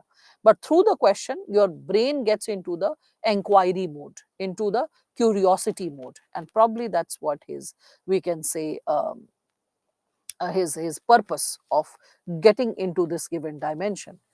So okay, all right. So, but without material things, one cannot motivate. Aristotle said this. Yes, material things, but essential material things, Kunal, not like conspicuous items. Okay, essential things. I mean, you can drive a car which is like essential for you as per the suitability of your service, which is like, let us say, having, like, suppose it's a rough terrain, so a vehicle which can serve for rough terrain purposes. But thinking that I have to get the like highest version and the best version, and something which is a luxury one and which is of like 2 cr or 3 cr, that's wastage. So what Socrates will be talking, if you need a vehicle, it is essential as per the suitability of terrain, get the like one which is serving the purpose. But the moment you are saying best features, best indulgence, luxury lights, luxury this, luxury that, open, like, sliding this and that, I mean, all that unnecessary. That's what he will be talking about. When you talk about food in the similar manner, you want to titillate your pleasure senses, that is something which he'll discourage. You want to wear clothes which are like of different brands and expensive brands, that's what he'll discourage.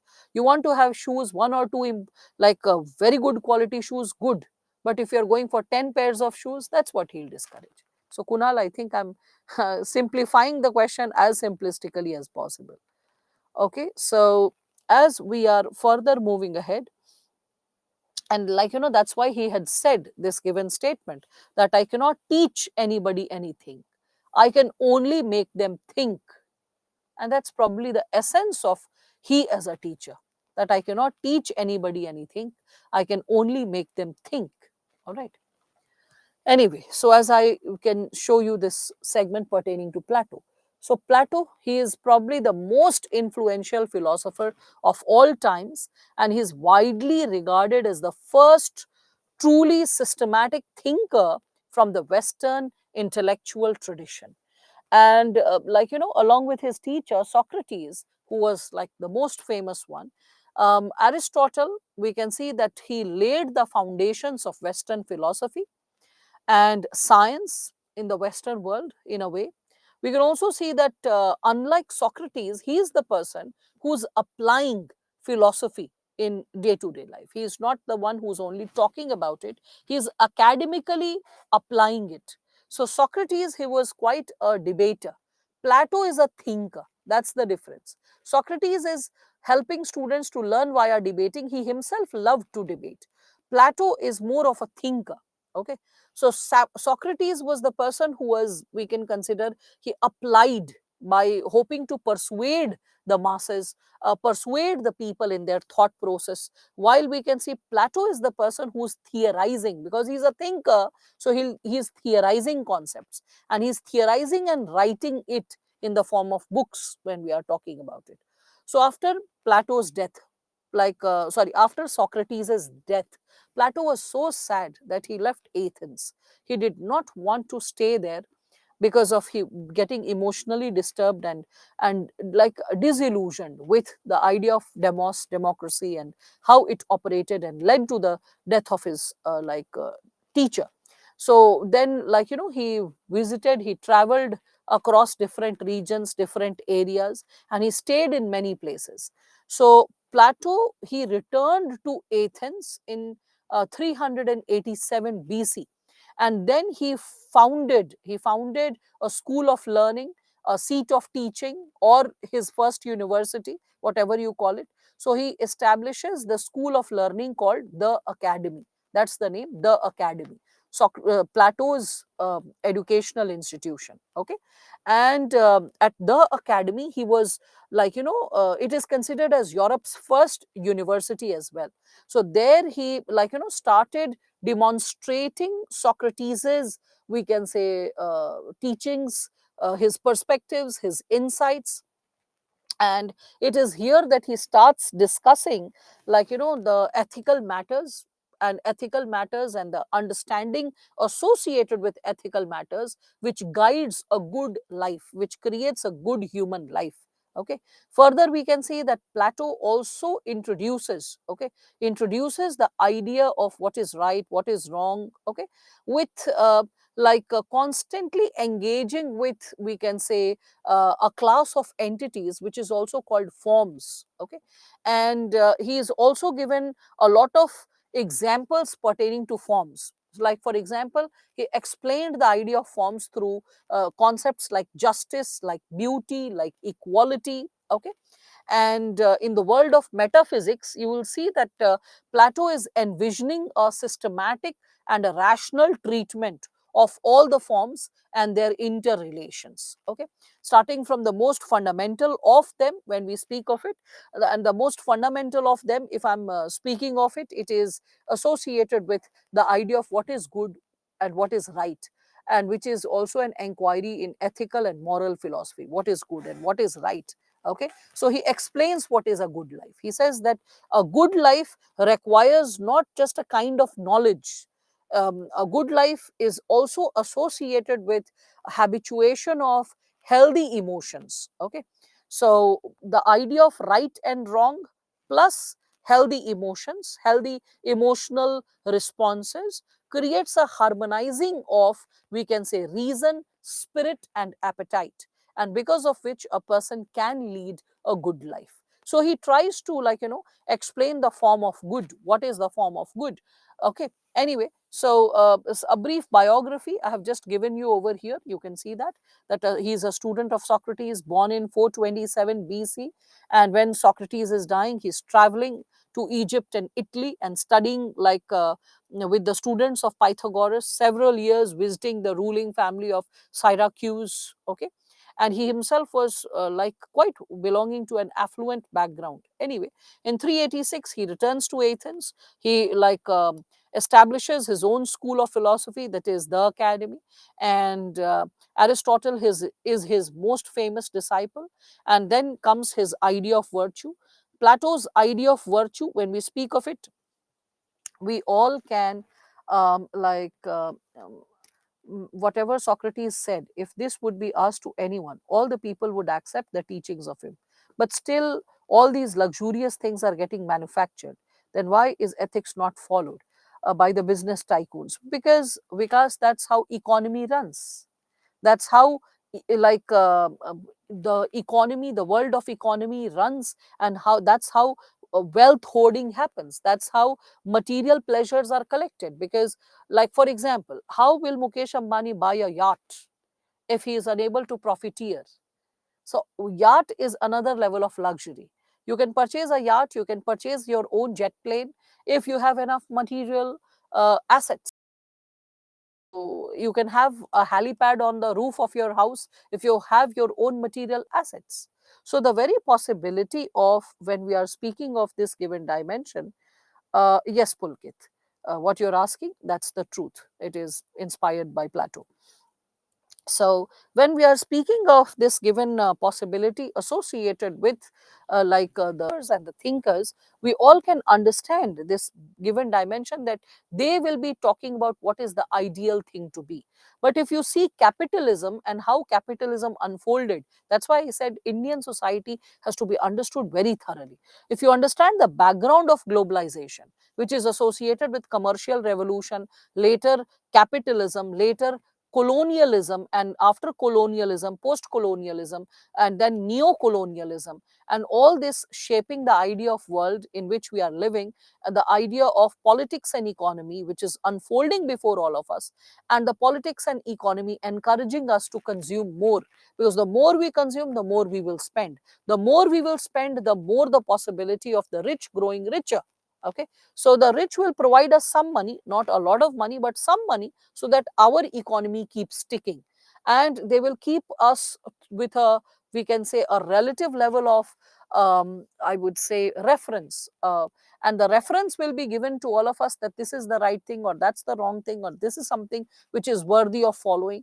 So when we get inspired by what is worthy of following, or what ought to be followed at all times, it is that that would be inspiring us, and it is that would be creating the possibilities around us, and something which will be shaping our ideas of right and wrong, and accordingly pushing the possibilities pertaining to what we end up doing. So the actors and actresses and capitalists and all the rich people will be boasting of consuming expensive items. We will get inspired. We'll be like, wow, that's something which we want to own or purchase or live, right? So people will glorify having caviar with red wine. And the day you taste either of it in reality, you will not be seriously inspired. Caviar is made of like fish eggs and it's in a raw form. So you will not be really inspired like having a lot of things which is considered as luxury item. Even with respect to clothing, there's nothing that can beat comfort clothing of organic cotton or organic, we can say, material. Okay, so I think it's something we need to understand, that what happens and what unfolds for all of us. Okay, now, with respect to Plato, I'll just explain Plato quickly to all of you, and then we shall go for a break. Okay. So, when we are talking about Plato, we can understand that he is identifying virtue with knowledge. And he's saying that virtue is teachable. That's why you remember the sophists were also teaching virtue, but virtue ethicist, this term is used for Socrates, Plato, and Aristotle, because they felt that virtue can be taught, morality can be taught, and that's why ethics is a paper in your syllabus, because we believe that ethics is not something which you are gaining only from the 20 years of past. If we teach it well, we can prepare you better with the sense of right and wrong and the ideas of morality. So there are four cardinal virtues which all of you can see. There is wisdom. Wisdom is associated with the virtue of reason. Valor, which is associated with virtue of spirit. Valor, you understand, no? Courage. So it is the virtue of the spirit. And then we can see temperance. Temperance is associated with the virtue of, like, the disciple of biological appetite, means you can control. Temperance is when you can control your material desires, human desires, carnal desires. And justice. Justice is associated with harmonizing the functioning of the three. All these three harmonized together, this is creating justice. Okay, so justice is nothing but harmonizing all the three given principles when we speak of it. All right. So this is so interesting. The student who has joined us recently, just few seconds back, his name is IPS Officer Indian North Kanpura. Okay, so welcome. I mean, this is like how you, like, create a sense of motivation via your name itself. Anyway, so as we are talking about this given idea of happiness as the idea of ultimate idea of existence and living, we all can connect the fundamental thoughts of, we can consider, Plato. And when Plato is discussing about the ideas or the perspectives of virtue ethicist, okay, I'm just elaborating if you let me speak. All right. So we all can understand that when we are talking about the idea of Plato, so Plato is discussing about the four virtues. And if you have to draw a diagram associated with the four virtues, this is how you're supposed to create it. Maybe I can just draw it over here and you can just connect it. So, like,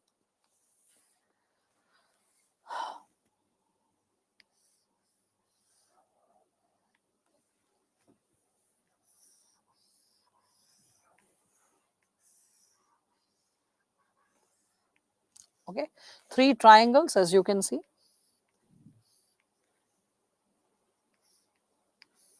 So he's saying logic. Logic, which all of you understand, is associated with what? It is associated with prudence or wisdom, right? So logic, then you can connect it with emotions. Emotions is something which is connected to courage or fortitude. Fortitude. And then we have appetite or desires in our existence, material desires, carnal desires, whatever. So, appetite or desires, and when we are able to control it, that is associated with temperance. Okay, temperance. And the combination of all these three leads to justice. Justice. So, prudence or wisdom, courage or fortitude, temperance, and fourth is justice. These are the four cardinal virtues. Prudence is based on logic, courage or fortitude is based on emotion, and appetite or desire, it can be regulated by temperance. So for having a life which is based on justice, we need to have the combination of wisdom, courage, and temperance. Now, who possesses what? It is considered that the philosopher king, so the philosopher king is the one who is supposed to have logic at all times, which is considered a virtue compared with gold. Okay, then it is considered like, with, we can consider it with army. The army is the one which is supposed to possess high levels of emotion, which leads to courage and fortitude, and that is something which can be associated with silver. And then citizen, and the citizen is the one who is supposed to exercise temperance, self control, which is associated with copper. The mixture of these three, when exercised by the philosopher king, army, and citizen, that is logic, emotions, and like how to regulate desires or appetite, that is like wisdom, courage or fortitude and temperance, that a society shall live in justice. This is what is considered. Okay, this is also associated with the four cardinal principles. You can see that the four cardinal principles, as you can see that the four cardinal virtues or principles. It is also called the tripartite model of soul. Okay, so I'll just write down that word also, tripartite model of soul, the tripartite model of soul. Right, so this is something which you can understand. The proportion differs from individual to individual. Some individual can have high levels of wisdom, some individual can have high levels of courage, and some can have high levels of self control or temperance. Okay, whereby you are not eating too much or not drinking too much, something like that. Okay, so that's what you can understand. In the West, you can see the concept of philosopher king, as I've just noted it down. So philosopher king, who is a philosopher king? A person who has high level of logic and is guiding the society. Okay, so with high level of logic, when you are guiding the society or determining the society, high level of courage, the army is able to regulate the security of the society, and with high level of self control, when the citizens are living, it is then that justice shall prevail in a society. No one will overconsume, overeat, overexploit, and shall take care of each other. A wholesome cooperation and harmony shall exist. When I speak of this given dimension, first and foremost, prudence or wisdom, what does it mean? So, prudence or wisdom is the ability to navigate through complex situations in a logical, informed, and calm manner, okay, in a peaceful manner. You can also see it plays a very vital role in terms of guiding and regulating all our virtues, because if we have wisdom, then only we will be logical, we will be calm, we will be informed, we will be able to take care of our, we can say, basic dimensions. So like virtue of reason will keep you logical, calm, informed, right? We can consider that. So logical, calm, informed, okay, uh, guiding and regulating one's behavior. So guiding and regulating one's behavior, right? That's what we can consider. और guiding and regulating behavior से भी बड़ा word देती हूँ, like guiding and regulating one's virtues, all forms of virtues, all kinds of right and wrong. That is why when we speak of wisdom, it is also considered as charioteer. Okay, chariot, charioteer, charioteer of other virtues. That's why it is considered as charioteer of other virtues. Okay, this statement can be given and a question can be asked, that wisdom is considered as the, or prudence is considered as the charioteer of all virtues. Substantiate the statement with suitable examples. So first you will have to recall who? Plato. That Plato is the person who is in his four cardinal virtues. He discusses about wisdom, which is considered as the charioteer of all virtues, because it is through wisdom that we are able to maintain a logical and calm disposition. At all times, we are informed and guided by the virtues. It is like virtues which are regulating our choices, bringing stability to our personality, and guiding us to justice. Okay. So, in the absence of wisdom, a person cannot be courageous. In the absence of wisdom, the person can be foolhardy, and a foolhardy person can become a terrorist for the society. Okay.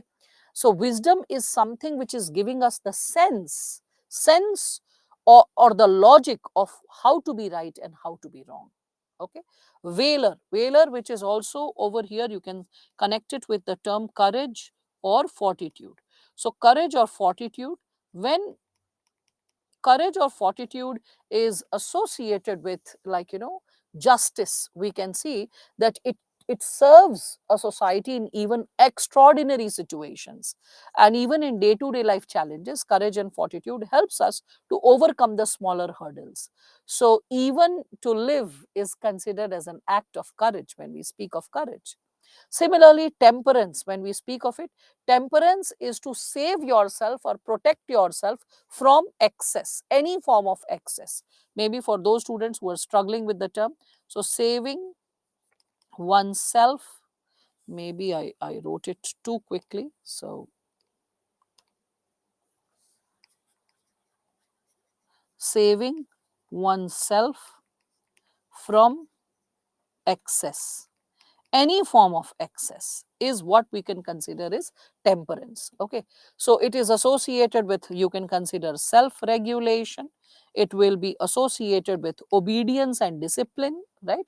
So obedience, discipline, and that's why you can see it is something which is associated with a virtuous order of the masses. Okay, and it is something which will help to harmonize the conflicting element, right? So that is what we can connect with. So you can also connect like Plato's temperance with a lot of things. Like for example, we can also connect Plato's temperance with maybe we can say Buddha's middle path. Buddha's middle path is associated with the idea of temperance only, in other words. Or we can also connect it with Aristotle's golden mean, that too much of indulgence and frugal, no, somewhere in between. So Aristotle's golden mean, right? If I connect it with the chapter of emotional intelligence, so emotional intelligence, I was speaking of the idea of sthita pragya, if you remember. So sthita pragya, when you are able to balance your wisdom in a way that is helping you to exercise your wisdom in the larger, we can say, pursuits and well-being of the society. So it is exercising self-restraint with moderation in all walks of life when we are speaking of it, right?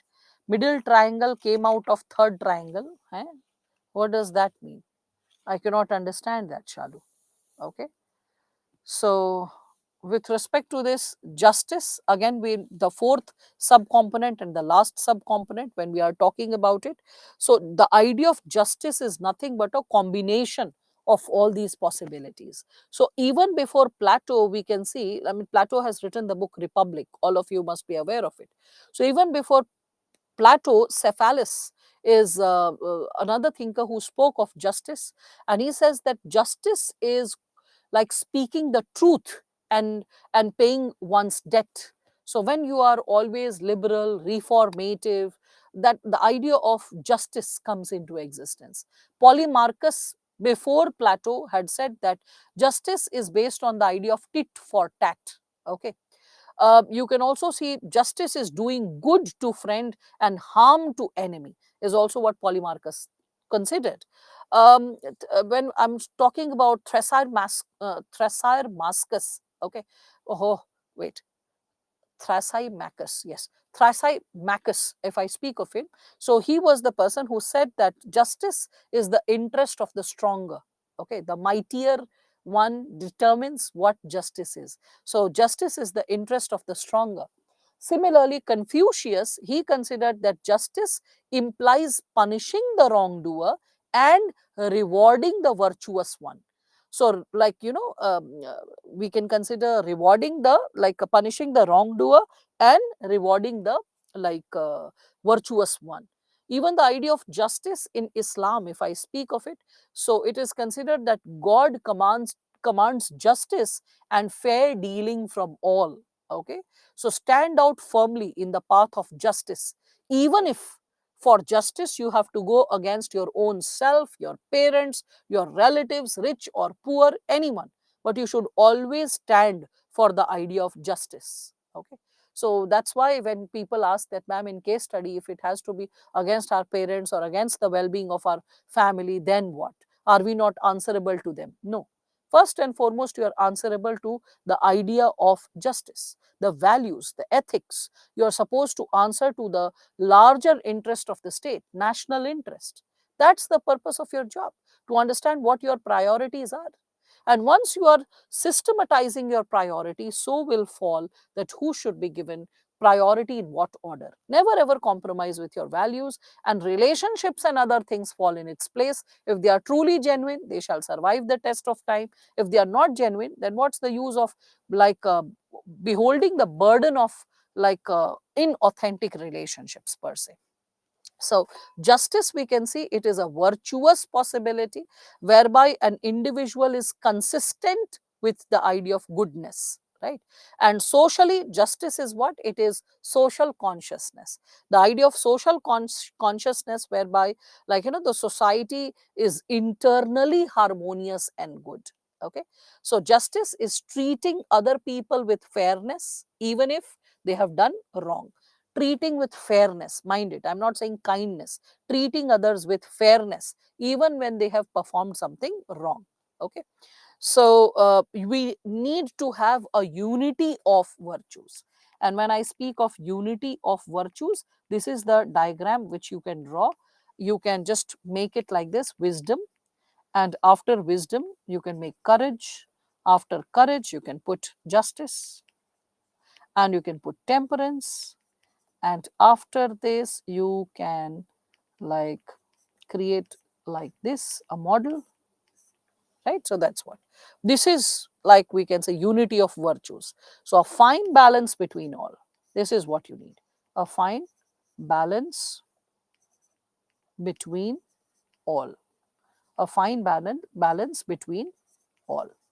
That's what you need, and that is how there will be like a possibility of creating a balance. So Plato's model of a just state, okay, was just that you can consider how a healthy organism is maintaining a balance in all its parts, and thus the entire system is functioning.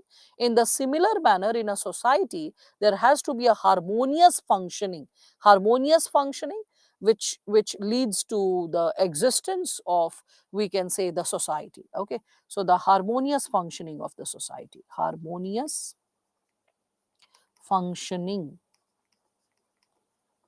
of the society, harmonious functioning of the society um, is possible,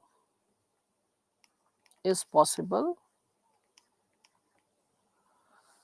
on three okay, possible की जगह based कर देती, is based on three principles. Okay, and first one, when we speak of it, the first principle is teamwork. The second principle you can consider is obedience to the king. Obedience to the king. And the third principle is being loyal to the king. Being loyal to the king. So being loyal to the king or whatever leadership, this is what you can consider about like Plato when we speak of it, right?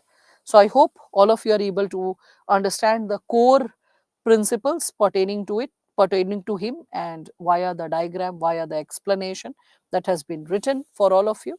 So the fundamental thoughts of Plato have also been put in gist over here, which you can read and you can understand. I've already explained it. Okay, so you can just run through it and then we can just take a break. So it is 8:14. We, after break we will be dealing with like Aristotle, and after Aristotle how to deal with questions and answers pertaining to thinkers. Especially I'll focus on Indian thinkers and philosophers. There's notes is provided how to deal with the question answer. You'll develop certain things in the question and answer. I have incorporated different list of thinkers other than what is provided in notes. Okay, so let's take a break.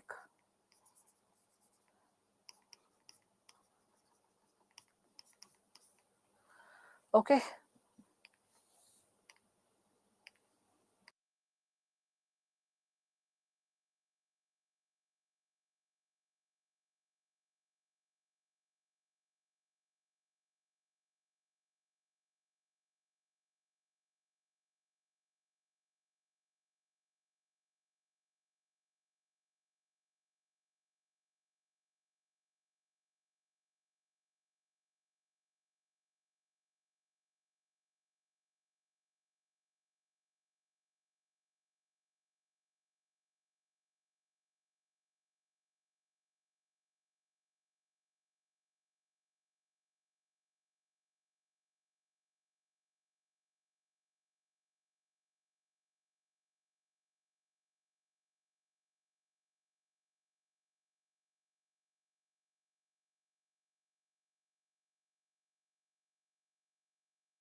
All right, welcome all of you for today's session, the second half of it, what we had been discussing.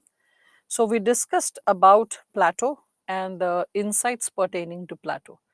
So, what I was talking about organism, Manoj, as you're asking, I was comparing the very possibility of how an organism coexists by balancing the different parts, the different, we can say,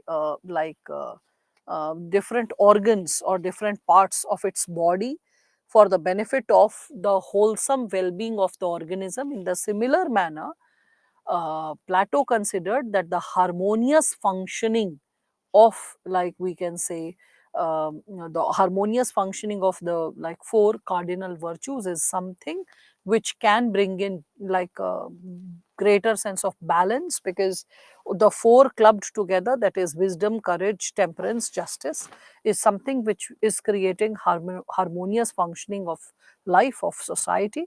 And it is based on three principles, that is teamwork, obedience to the king or obedience to authority or leadership, and being loyal to the authority or leadership. This is what I had shared with you. It means my middle triangle is a result of third triangle, means consequence for example appetite came out of temperance. Na ulta, appetite is controlled through temperance, Shalu. Because till now it seems you did not understand the meaning of temperance. When I kept repeating, temperance is controlling your appetite. Okay. So, appetite, how is it getting controlled? Via temperance. Okay. Emotion, how is it getting regulated? Via courage and fortitude. Because if you are unable to regulate your emotion, it can also surmount to foolhardiness. The same example which I gave you, that someone claims that his or her grandfather went to fight with the lion, and then the person asks, then what happened? And the person says, what shall happen? The lion killed him and ate. So that's foolhardiness. Okay, when you are unnecessarily acting to be courageous. So when you know how to regulate your emotion, you are neither a coward nor a foolhardy. Okay, in the similar manner, when you are exercising logic, then you are reaching to wisdom. Okay, so that's what it implied. I hope the diagram is clear to you, Shalu, now. Utkarsh, good that you are interested about other philosophers and thinkers like Sartre and like Soren Kierkegaard, and when like we are talking about Jean-Paul Sartre and we are talking about Hegel. But the sad part is, like, Utkarsh, that due to the delimitation of number of hours and the sessions, I cannot get into depths and details of all kinds of philosophers and thinkers, because the world of philosophers and thinkers is tremendous. If you are interested to read from medieval to from ancient to medieval to modern, how philosophy unfolded, there is a novel like book called Sophie's World. Sophie's World gives you a basic glimpse of how philosophy, Western philosophy to be specific, unfolds before all of us. So it's a very well written book, Sophie's World, and it is actually a novel, and it is actually written like a novel like style, and you get introduced to the idea of logic and reasoning, and how human reasoning gets shaped from different philosophers and thinkers of different era. It's a very interesting and well written book as you're reading it, and as you substantiate your perspectives and wisdom with the book, you realize that a lot of queries keeps getting addressed. Okay.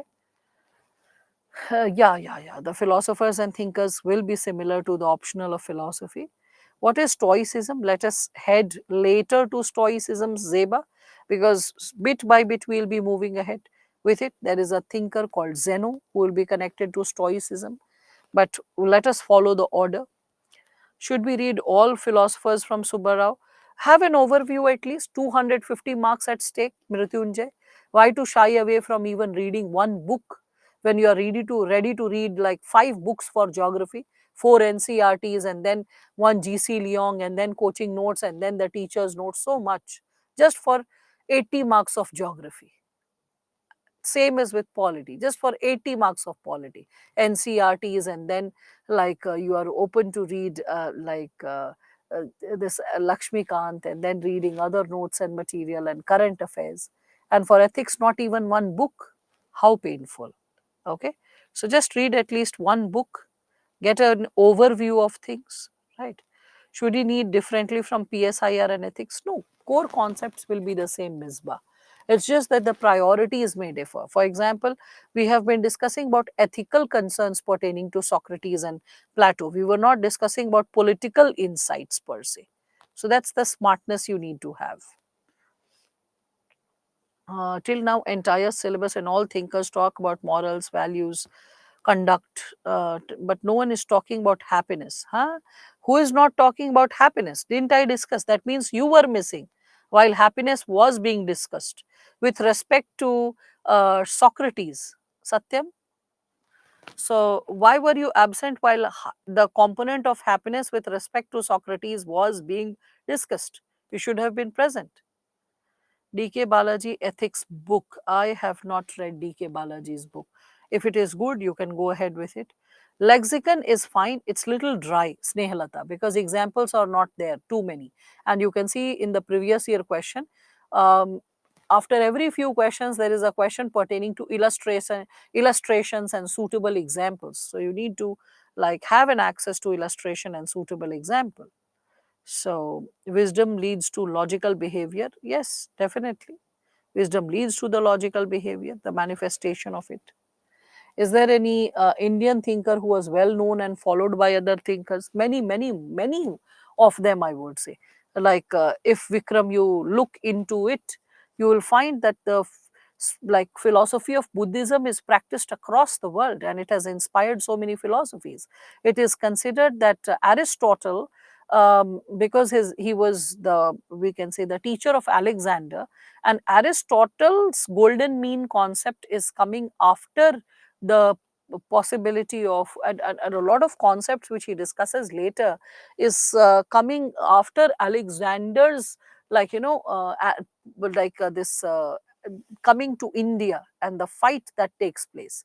So Alexander, as he visited India and then he moves back, so it is considered that because he is a student of philosophy, his mentor is a philosopher, that is Aristotle. So it is considered that Gita via Alexander must have reached Aristotle. That's why a lot of principles of Gita are also visible in Aristotle's work, in his reflection. Again, you can see, other than Buddhism and Gita, you can also find, when you're talking about how about the Western world getting influenced, the principles of Gandhi, the principles of Vivekananda, okay, even Aurobindo Ghosh. You'll find these philosophers influencing the world massively. Better India website, real case studies, yes, you can take that. So okay, that's fine, Shanwaz. So, could you please prescribe for the same? Same what? Do we need to follow specific book in for case studies practice? No, any standard book has incorporated a list of good case studies. You can just solve that. How many questions to come in examination with regard to quote of Western philosophers and Indian thinkers? Western thinkers, Indian thinkers, generally it varies, but on an average, 3 to 4 you can expect on a high side. Justice means treating with fairness, even if they have done wrong. Shalu, do you understand the meaning of fairness? I mean, if you have stolen, why should I cut your hand? Will that be justified? Will that be fair? If you have stolen, some kind of punishment can be levied, some kind of fine can be levied, some kind of imprisonment can be levied. But cutting your hand, is it justified? So, even you being a thief should not be treated unfairly. There should be fairness that should be exercised at all times. This is called empathetic liaison. When you put yourself in another person's shoes. And when you put yourself in another person's shoes, you understand, oh yes. And you understand how fairness is exercised. Right? Okay, anyway, now moving ahead with like Aristotle, all of you. Shalu, could you understand it? I gave a very crude example, but I gave a very crude example so that the concept just seeps in. Okay, treating with fairness. Treating with fairness, that's something which you need to understand. Fairness does not mean kindness. Fairness does not mean leniency. Fairness means logic. Don't punish more also, and let the punishment be sufficient enough to create restitutive behavior, so that in the future the person is not motivated to commit crime and the rest are also discouraged to commit crime. Simple. Okay. Strong punishment gives legitimacy to the prisoner. Yes, and another problem is that with strong punishment, you also do not believe in the virtuous behavior of a human being, that a human being can reform. Coercive law versus, we can say, restitutive law, that's the basic difference. When you are acting coercively, you do not believe in human goodness and spirit of reformation. You want to teach a lesson and set an example through like the punishment. Whereas when you go for restitutive behavior, you are going for a corrective and a justified behavior. Through corrective behavior, you want to change the heart of the sinner. You want to encourage the person who has committed the sin to reflect and ponder what went wrong and how things could have been different. Okay, and how to refrain from such situations in future, and giving an opportunity to others to reflect upon the same and create a difference or a change. Okay, chance of reformation should always be given. Yeah, so true. With the punishment, the capability to reflect, the capability to see through the possibilities should always be there. Now, Aristotle, as we are starting with him, you can see here is written that a tragedy then is the limitation of an action, with incidents arousing pity and fear, wherewith to accomplish its catharsis of such emotions. A very profound quotation. I'm quite sure that 90% of you won't be able to grab it in the first go. And so that's why I'm not rushing to explain it first. I'll first explain. I really liked the quotation, I really liked the statue and overall appeal of this statue. So that's why I picked this image for all of you. There was a reason why I picked this image. Anyway, so when I'm talking about like Aristotle, who's also a virtue ethicist and who is like a student of Plato, and when we are discussing about him, we also can see that he is a Greek philosopher, a student of Plato, and he is also the teacher of Alexander, as I shared with all of you. So Aristotle, his writing is associated, it is first comprehensive writing of Western philosophy when we speak of it. So he is the man who is encompassing all the realms in one go, like concepts pertaining to morality, concepts pertaining to science, concepts pertaining to aesthetics, logic, okay, politics, metaphysics. He is consolidating it all in a comprehensive system of Western philosophy. You see that he is classifying the human knowledge and classifying it into distinct disciplines, like he is classifying it into mathematics, biology, ethics, okay, and some of these classifications are used even today. It is helping us to understand even today. Even we can see the Nicomachean ethics, or yeah, that's how it is generally pronounced, the Nicomachean ethics. It is a concept which is given by Aristotle, and it is very important to study personal morality. I've given you some extra notes related to Nicomachean ethics as I was sharing with all of you. So here, after giving you a basic introduction of Aristotle, okay, and his concepts further ahead, I have incorporated some extra notes. You can just see ethics of Aristotle. After ethics of Aristotle, his concept of summum bonum, his virtue of golden mean, the criticism. Okay, this is the chart which you can understand for golden mean. I'll be explaining all of it. And Aristotle's idea of justice in the Nicomachean ethics. Okay, so when we are talking about Nicomachean ethics, in Nicomachean ethics, I will give you an overview right now, and the idea of justice, if it is coming, comparison between idea of justice of Plato and Aristotle, you will have a lot of like insights. When I'm talking about Nicomachean, it is coming from the word Nicomachus. Nicomachus, when we are talking about it, like you can see, this is like Nicomachean. I have given you an overview like over here, as you can see, that Nicomachean ethics is Aristotle's best known work in ethics and the science of the good for human life, which is the goal, the ultimate goal or ultimate end at which all our actions aim. That how to possess a good or ethical behavior which is taking us to good life. Okay. and it is associated with 10 books or scrolls. That's why the first image having, like you can see Aristotle holding so many scrolls, the statue, if you remember. So it is understood to be based on notes from his lectures at the Lyceum when he was giving his lecture. That's how it was documented. So the title is often assumed to refer to his son Nicomachus. So Nicomachus, to whom the work was dedicated, or who may have edited the work of Aristotle. Okay. So although his young age makes this very likely that Nicomachus must have edited, but it is considered to be dedicated to Nicomachus. That's why Nicomachean ethics is the term that is given. Alternatively, the work may have been dedicated to his father, who was also called Nicomachus. Okay, so that's also we can consider regarding Aristotle. So the work plays a preeminent role in explaining the Aristotelian ethics, to be specifically put, though he has kept the name Nicomachean ethics, but you can understand that's what Aristotelian ethics is all about. And for Aristotle, there are two sense of, like we can say, justice. Pertaining to justice, he is discussing a narrow sense of justice and a broad sense of justice. A simple one flow read and you will understand it. Okay. So when we are talking about this given possibility related to Nicomachean ethics and how he is discussing about the idea of good, okay, so he is discussing the idea of morality, how to have a good human life, okay, and that is something which is like influencing the perception of what is the absolute moral standard, what is the best way to live in the society, what kind of theories ought to be followed for the same.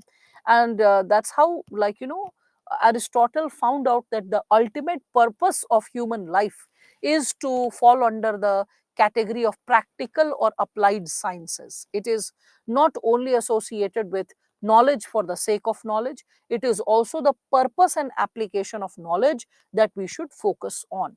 When we are constantly saying that Aristotle is focusing on purpose and application of knowledge, means this man is not only focused on means, that we should follow knowledge for the sake of it. This is not a means based approach. We can see Aristotle is having an ends based approach, that other than knowledge like followed for the sake of it, most importantly it should be for application of knowledge, for getting a clarity why knowledge is needed. So the application of knowledge, for we can consider for the purpose of knowledge. So we can understand that his approach is quite teleological in nature, or it is oriented to the goals or ends. So Aristotle is known for his ends or goals oriented approach, whereby he is classifying human beings as rational or logical animals, and telo, as we are talking about teleological approach. So teleological word is coming from the word telo. Telo means rational. So human beings are rational animals. So the ultimate aim of human life should be understanding the purpose of rationality to serve human life, to bring in good quality of existence pertaining to human life. Again, we can consider Aristotle also, just like Socrates, discusses about the idea of happiness once again. So happiness comes your way for the second time. So when we are talking about the component of yes, Siva, that's what I said. That Nicomachean was also his father's name and his son's name. Okay, both ways. Not deontological, his approach is teleological, Shalu. Okay, so when we are talking about Aristotle, we all can consider that his idea of happiness is associated with the two terms. It holds two terms. One is success, and second is fulfillment. So, success plus fulfillment is something which is leading to happiness, which is coming from an ethical behavior. So, success attained through ethical behavior, fulfillment attained through ethical behavior, okay, which leads to, we can consider, a happy life. Okay. So, for Aristotle, when we are speaking of happiness, it is the highest goal, it is the ultimate goal. Okay. And all human activities aims at some or the other form of goodness that ought to be exercised. Okay. And highest form of good, like human goodness, is, like, we can consider like happiness. So highest form of human goodness is attainment of happiness through virtuous activities, and that is something which is going to bring semblance to our existence. So the goal of ethics is what? The goal of ethics should be to determine how to achieve the best form of happiness, the best possibility of happiness. Okay, and that's how it is considered that happiness does not match up to what is true happiness, or what is the idea of, we can consider, happiness in totality.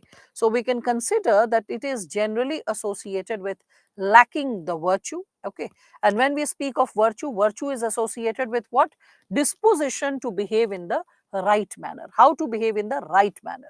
And that is something which is associated with the component of our childhood, that what the childhood is all about and how to move ahead with the given possibilities associated with it. All right. So like happiness and means positive emotion with respect to past, present and future. Happiness means positive emotion. Well, happiness means arriving at, like Shanwas, when we are speaking of it, happiness means like arriving at a given insight whereby our ethical behavior is guiding to a sense of fulfillment and success. Okay, so we can, in other words, probably I can just note this down for all of you.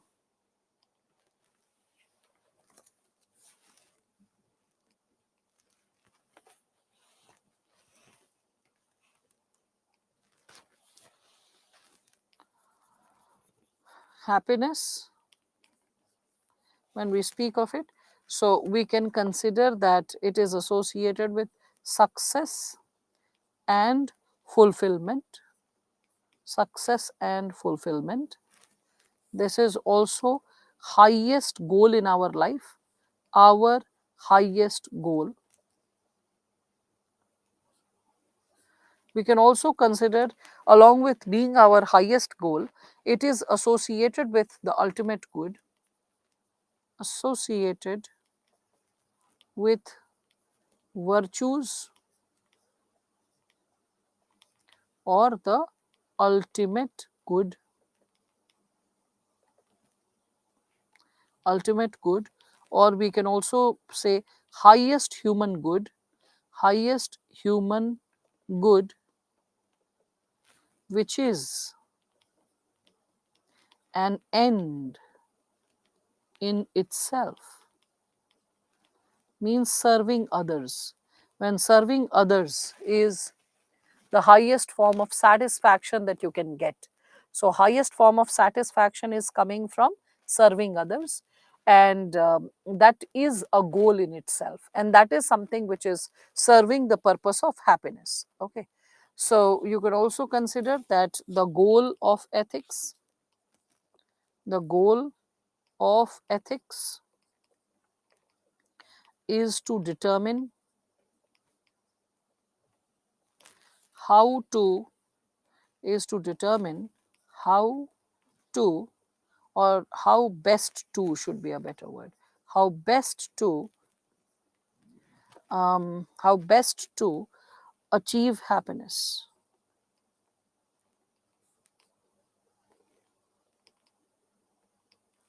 Okay, so happiness here is not the typical material happiness or carnal happiness. Okay, it is associated with a virtuous happiness. Okay, it is associated with the disposition coming from the right manner, doing the right thing, and after doing the right thing in the right manner, then the kind of happiness that you attain, okay, that is the happiness which is discussed over here. So it is associated with human good when we are speaking of it. All right, yes, eternal happiness or something like that. Okay, so teleological, oh, teleological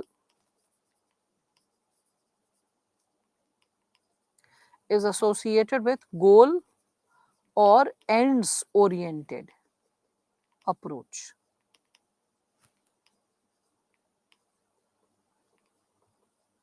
Okay, when we speak of it, and this is what Aristotle is believing in. Aristotle, so he has a teleological approach. Teleological is literally coming from the word telos. and telos itself means rational. So, according to Aristotle, having a rational behavior will ultimately lead you to happiness. Okay. So, it is goal oriented or ends oriented approach, teleological. Payal means oriented was deontological. Don't mix the two. Okay. Now, so as we are going to discuss about Aristotle's concept, we all can first and foremost reflect upon who he was and then his concepts.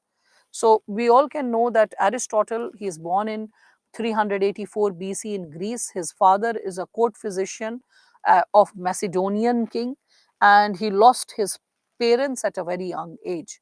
So he studied under Plato for 20 years at the academy, and then he went to Macedonia at the request of King Philip to tutor his son, the Alexander the Great, and who was 13 years old.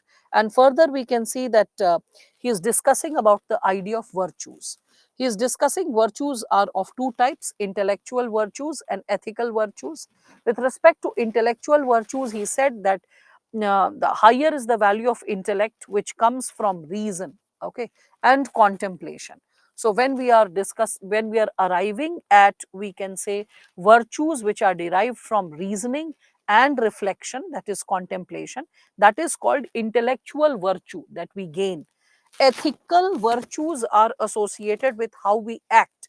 An act is based on our passion, it is associated with our appetite to reason. So, reason and passion guiding our actions, that is associated with, we can consider, ethical virtues when we are speaking of it.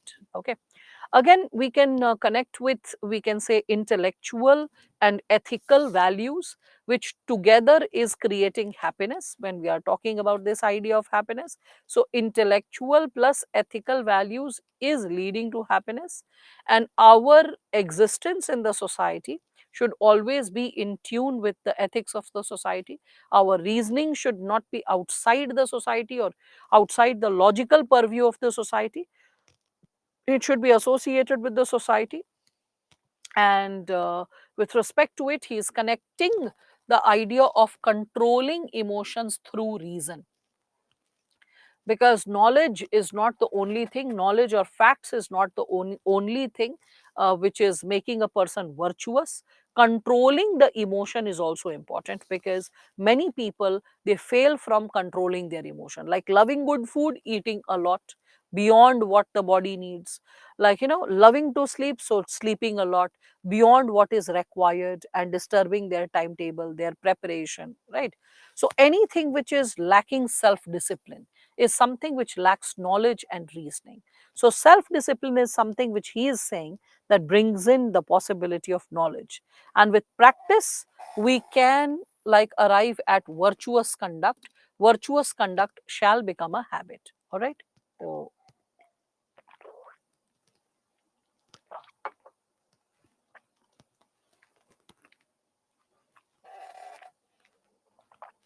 you can consider it that excellence, when we speak of the term, so excellence, it is an art. It is an art won by training and habituation.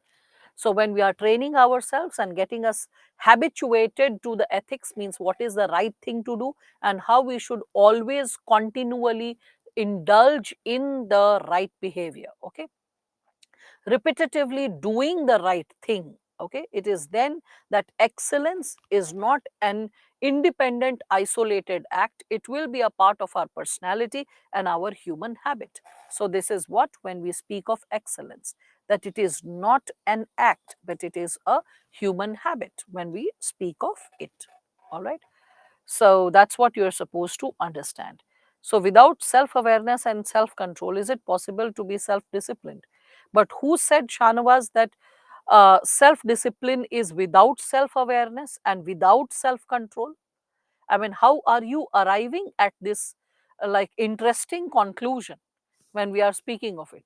Because it is clearly said that with reasoning, control of emotions will come, right? And when with reasoning, control of emotion will come, then self discipline is an outcome, right? Normal justice is not arithmetic. Normal justice is not arithmetic. It means that you cannot always calculate it objectively. There is subjectivity attached to a given situation when you are solving a given crime. Okay. So, for example, if two people have killed, so you cannot say for killing there will be a like punishment of 7 years of imprisonment. No. Look into the circumstances of killing. Who is killing for pleasure? Who is killing for self defense? And thus subjectivity is there, and thus it's not an arithmetic calculation to justice. There is also subjective insight to providing justice. All right, I hope, Satyam, that's clear. Without self awareness, self discipline will be ELOC. So very true, so very true, Sachin. Well explained and well understood by you, the given concept. So Aristotle, as we are understanding him, he is a virtue ethicist, as all of you can understand, and he considers that happiness is the ultimate aim of human life. He is the teacher of Alexander, and hence you will see that and he is also a disciple of Plato. So there will be a similarity in what Plato is saying and what Aristotle is believing in. So Aristotle comes up with a method. Okay, I can probably say this, that Aristotle came up with a method. And what was he? He said that ask the person why, and you will reach to happiness. And you will reach to happiness. That's how you'll think. Different thinkers, they explain the idea of happiness. For example, if I'm asking, why are you going to gym? You'll be like, ma'am, for fitness. I was like, with fitness, what will happen? Like a healthy body, an attractive body. I was like, with healthy body, what happens? You're like, if I'm not feeling sick, I will feel good. I was like, if you feel good, what happens? Like, I'll be happy. I'll be happy to live like that. And as like, and with attractive body, what will happen? Like, I'll attract people. As like, with by attracting people, what happens? Like, I feel happy. So that's what Aristotle said, that ask a person why a person is doing something, and the person will ultimately guide you, ultimately take you to the answer of happiness. That whatever the person is doing, how it is guided by the idea of happiness. Okay. So in Indian philosophy, you will see that instead of happiness, the term that is used is moksha. Why is someone doing that? The world is full of dukkha, and to liberate oneself from dukkha, a person is talking about happiness. When now giving you a basic overview pertaining to the idea of happiness, we can consider that Socrates is talking about like the idea of knowledge. Knowledge leads to happiness. Knowledge leads to happiness. If I speak of Plato, then Plato is discussing that following the cardinal virtues, following the cardinal virtues leads to attainment of happiness. And if I speak of Aristotle, so he is equating rationality with happiness.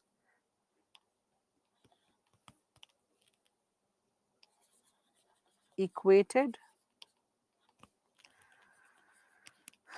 rationality with happiness.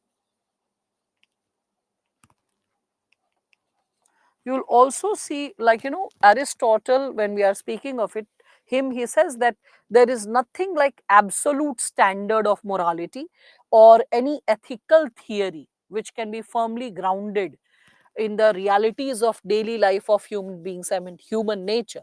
Ethics is something which is falling in the category of practical sciences. Practical sciences, because it is not knowledge for its own sake. Rather, ethics is associated with the purpose of application. Application of, we can consider the application of what is true happiness and how it can be achieved. And we realize that true happiness can be achieved through rationality. So our function in life is to achieve or realize the full potential as rational beings. And if we are not fully able to rationalize our existence, we will be like falling short of our true nature. We will not be able to realize our true nature. Okay, so that's why it is very important that the child in us is always alive. We are always, like, motivated by the relevance of emotions, and how it also plays an important role along with reasoning, how reasoning is bringing logical balance, and it is also guiding in how much quantity or possibility the human emotion ought to be exercised, right?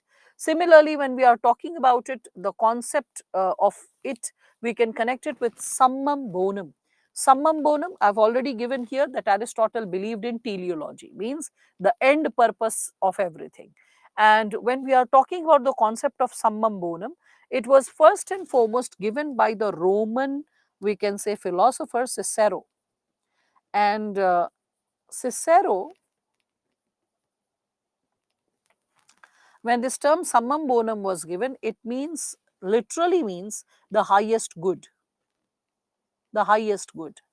So, where does the highest good fall? Where does it rely? So, in Hinduism, it will be associated with moksha, or in Buddhism, nirvana, or Jainism, talking about the idea of kaivalya. So, for a civil servant, what is the highest good? Okay. So, maybe Buddhism, nirvana, that's the highest good, right? Jainism, kaivalya, Hinduism, moksha.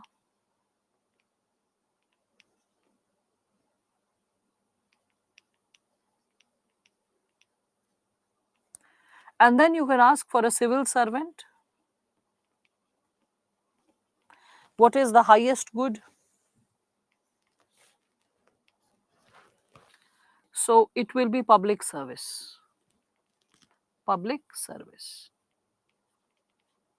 That's the highest form of good that you continually need to, we can consider, get inspired by, or constantly keep working towards it. So summum bonum, it can differ from person to person. Okay. Hence, summum bonum may differ from person to person. From person to person. That's what you need to understand, right? So it is different from individual to individual, and that's, like, you can see in the work of rhetorics, Aristotle drew the rhetorical triangle. Remember, we have discussed this rhetorical triangle when we were discussing about emotional intelligence. So when we were talking about the rhetorical triangle in emotional intelligence, also we have discussed it already. So Aristotle's rhetorical triangle, where he discusses about ethos, where he talks about logos, and he's talking about pathos, right? So in pathos, if you remember, it was associated with emotion.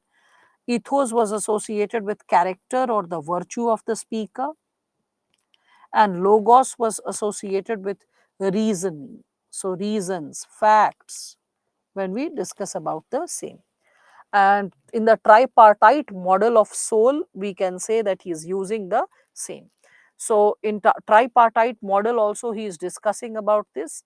So when we are talking about the very component, we can remember logic was associated with cognitive component, emotion was connected to affective component, and desire was connected to behavioral component. And that's how the CAB model was associated with his this concept of we can say this tripartite model of soul, connected with summum bonum and substantiated. So he, being a like virtue ethicist, Aristotle is defining virtue as a predisposition to act, something which is guiding your insights before you act. And that's why the we can say virtues, it can be categorized into two subcategories: moral virtues, intellectual virtues, which I have already explained. Okay, so moral virtues are associated with the four cardinal virtues of Plato, if simply I put it. Okay, and intellectual virtues I have already discussed with all of you previously, if you all can recall that given dimension. You can see this: intellectual virtue and ethical virtue.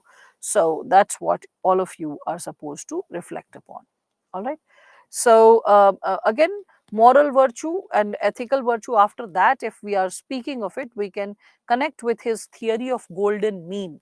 And what does he discuss in his theory of golden mean? So he says vice of everything, extreme of everything is like incorrect. One should refrain from any form of extremity that's harmful, and the virtue is found in the golden mean between the two extremes, between the two, we can say, like excesses.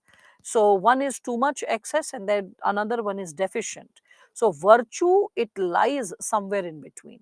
So virtue should be maximized where? So virtue should be maximized with respect to, we can consider wisdom, truthfulness, impartiality, magnanimity. That's what he says. So his doctrine of golden mean, when we are talking about it, we can connect it with this specific diagram. You can see this is the mean. This is the, we can say, the ideal standard that ought to be practiced. Excess is this side and deficiency is this side. Okay, the sphere of feeling or action, this is the diagram that I have given to all of you. So the moment we speak of due to fear or confidence, this is like you are exposed to. In the face of fear and confidence, how would you react? So if you are providing it too much of it, there is rashness, or in other words, foolhardiness. And if there is like a lack of it, there is cowardice, right? In between is courage, you can see. Again, pleasure and pain. If you indulge too much in it, excess, so self indulgence. Insensibility, like when we are talking about it, deficiency, means you're not using anything at all. So that is insensibility. And temperance is the best way to exist. Again, getting and spending, with respect to it. So at a minor level, if we speak of it, it is liberality, when you are like being liberal. Prodigality is associated with too much, and meanness when you are like not like exercising it at all. Okay, similarly, I have given you a lot of other segments which you can create a balance and understand the balance of it. Was Alexander's aim to win over the world is also an excess? Well, that was like his idea of spreading his virtuous reality and his virtuous ethics. Anyway, so here is the criticism when we speak of it. So an aristocratic state confines its benefits and privileges to chosen few. That's what we all can understand. So that's why what Aristotle is considering, like not encouraging any form of democracy, we can understand it is like biased, or it is not a balanced thing, because the benefits are associated with few. He accepted inequality, and when he is accepting inequality of different kinds, it is associated with man and women. Okay, and his concepts of ethics are quite vague and conventional. That's what some people allege like his theory to be when we are talking about it. Okay, so I hope you are also getting this idea of golden mean. Okay, golden mean is not tough, or anyone is not struggling with it. Okay, the concept of golden mean. So, give a lot of examples associated with this, and you'll be able to create the given possibility associated with it. Then, Aristotle's idea of justice, when we are talking about it, I have already given you the idea of justice over here in the form of notes. So, you can just run through his idea of justice, where he is discussing about universal justice and individual justice. Within universal justice, his idea of individual justice and political justice, and within the universal justice, moral justice and intellectual justice, all of it. In particular justice, he is discussing about distributive justice, remedial justice, social distributive justice, economic distributive justice. Okay, again, in remedial or corrective justice, he is talking about civil justice, criminal justice. So a lot of segments pertaining to the idea of justice is also that is discussed in his concept. So you are supposed to just read it, his idea of justice, which has been provided to all of you in like narrow and broad meaning. And then I have given you an overview how the idea of justice is different from what Plato's idea of justice is, and how Aristotle is defining the component of justice, substantiating the components further associated with justice, and how it is to be put in consonance with the law of the land. Okay, so there is a lot of content which all of you can read and thus build your basics pertaining to like his idea of justice. I have also given you a brief note associated with Aristotle versus Plato on the concept of justice. So one quick reading and you shall be able to connect with all these given facts which I have created for all of you as homework. So like with respect to this, when we are speaking of the component of justice, please do read it and come. Okay, please do read it and come. This component, it is essential for building your basics. All right. So no, it's not, Munna. When you're talking about the world of ethics, and as you pull down the keywords, you will find that it is everything is rationally falling or logically falling in place. By doctrine of golden mean, can we say there is too much of knowledge is also harmful? Hein? Not too much of knowledge is harmful, too much of reasoning is harmful. So too much of reasoning is harmful, too much of emotion is also harmful. So what is important? Emotional intelligence. All right, Punna? No, all right, Satyam? So too much of emotion or too much of reasoning, either of it is harmful. One has to maintain the golden mean, that is emotional intelligence. So I hope that's clear. Fine. Okay. So according to much of anything, yes, anything in too much is harmful. That is what the idea is about, right? So as all of you are able to understand his concepts of justice, okay, you just need to develop a sense of clarity pertaining to it and accordingly work towards it. Now, with respect to this, when we are further moving ahead, we all can now reflect upon the questions and answers. The questions and answers pertaining to like Indian thinkers and how to go ahead with it. So now here all of you can see there is this life of great leaders who have inspired us in many ways. Okay, so and suppose you get that which leader has a lasting impacted you and why. Remember this question I had shared, that this was asked, one of the students had written on Krishna. Okay, I'll give you a different example. So mention one outstanding value of this person that you have imbibed in your personality and how it is important for you for being a civil servant. This question, when we are talking about it, in some situations, being unethical is important to ensure justice. No, that will definitely like counter the purpose of like ethical purpose of justice when we are talking about it. You'll have to come up with this example. Yeah. Okay. Now, so this question which I had shared with you earlier, suppose if you are getting such a question, first break open the approach mentally related to any thinker, Indian or Western, break it open into segments. So first identify who is the leader whom you like and why. Then discuss the outstanding value that you have imbibed and explain how those values are helpful for you in civil services. So break open into three paras. So first para, I am proposing Dr. APJ Abdul Kalam, first scientist who became the president of India. He was so much more than the labels can describe. Labels can describe means he labeled as a president or a scientist. Okay. So he inspired others to dream big and led through example. He did not limit the thinking only to individual growth. Rather, he thought of growth from the perspective of country and the world. As we reflect, Dr. APJ Abdul Kalam, he embraced unique traits and strengths. He dared us to think differently, innovate, and experiment. And he reminded us again and again not to be afraid of failures or what people think of. So, because without failing experiments, we cannot learn, we cannot arrive at the insights. So, he also displayed the qualities of devotion, dedication, and determination towards his work.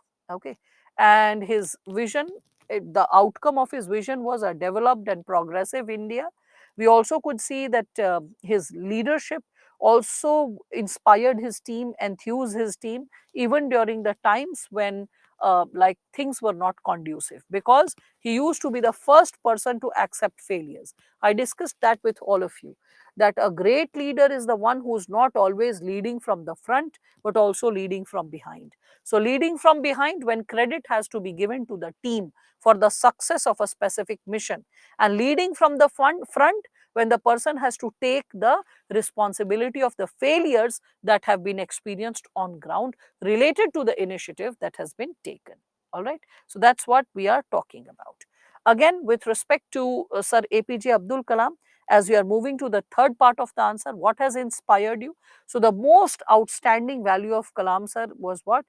Has lasting impact on the like our minds is his unparalleled humility with deep compassion.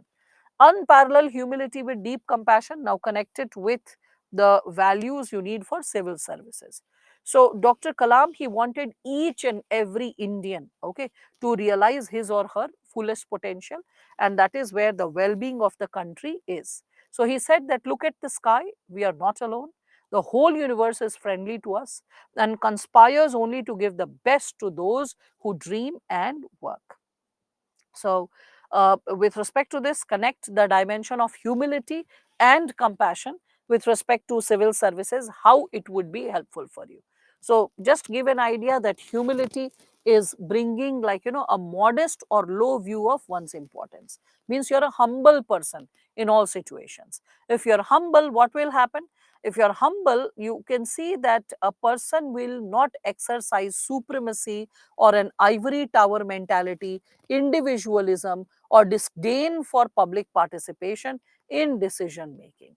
A person will not have all these negative qualities. A person with humility will have the courage to accept mistakes of the past, learn from those like mistakes, and the person will also be like open to like create breakthroughs after learning those mistakes.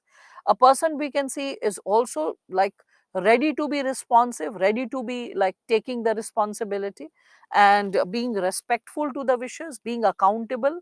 Okay, and all this is required for a civil servant to constantly serve. Okay, constantly serve, be inclusive, be humble, okay, in their behavior as they are enacting upon a given situation. Again, when we are substantiating it, you can further move ahead. Small aim is a crime, have great aim. Okay, all right. Yes, that's there. That's why Pulkit it is said that he had always encouraged people to like achieve bigger goals, not like dream small.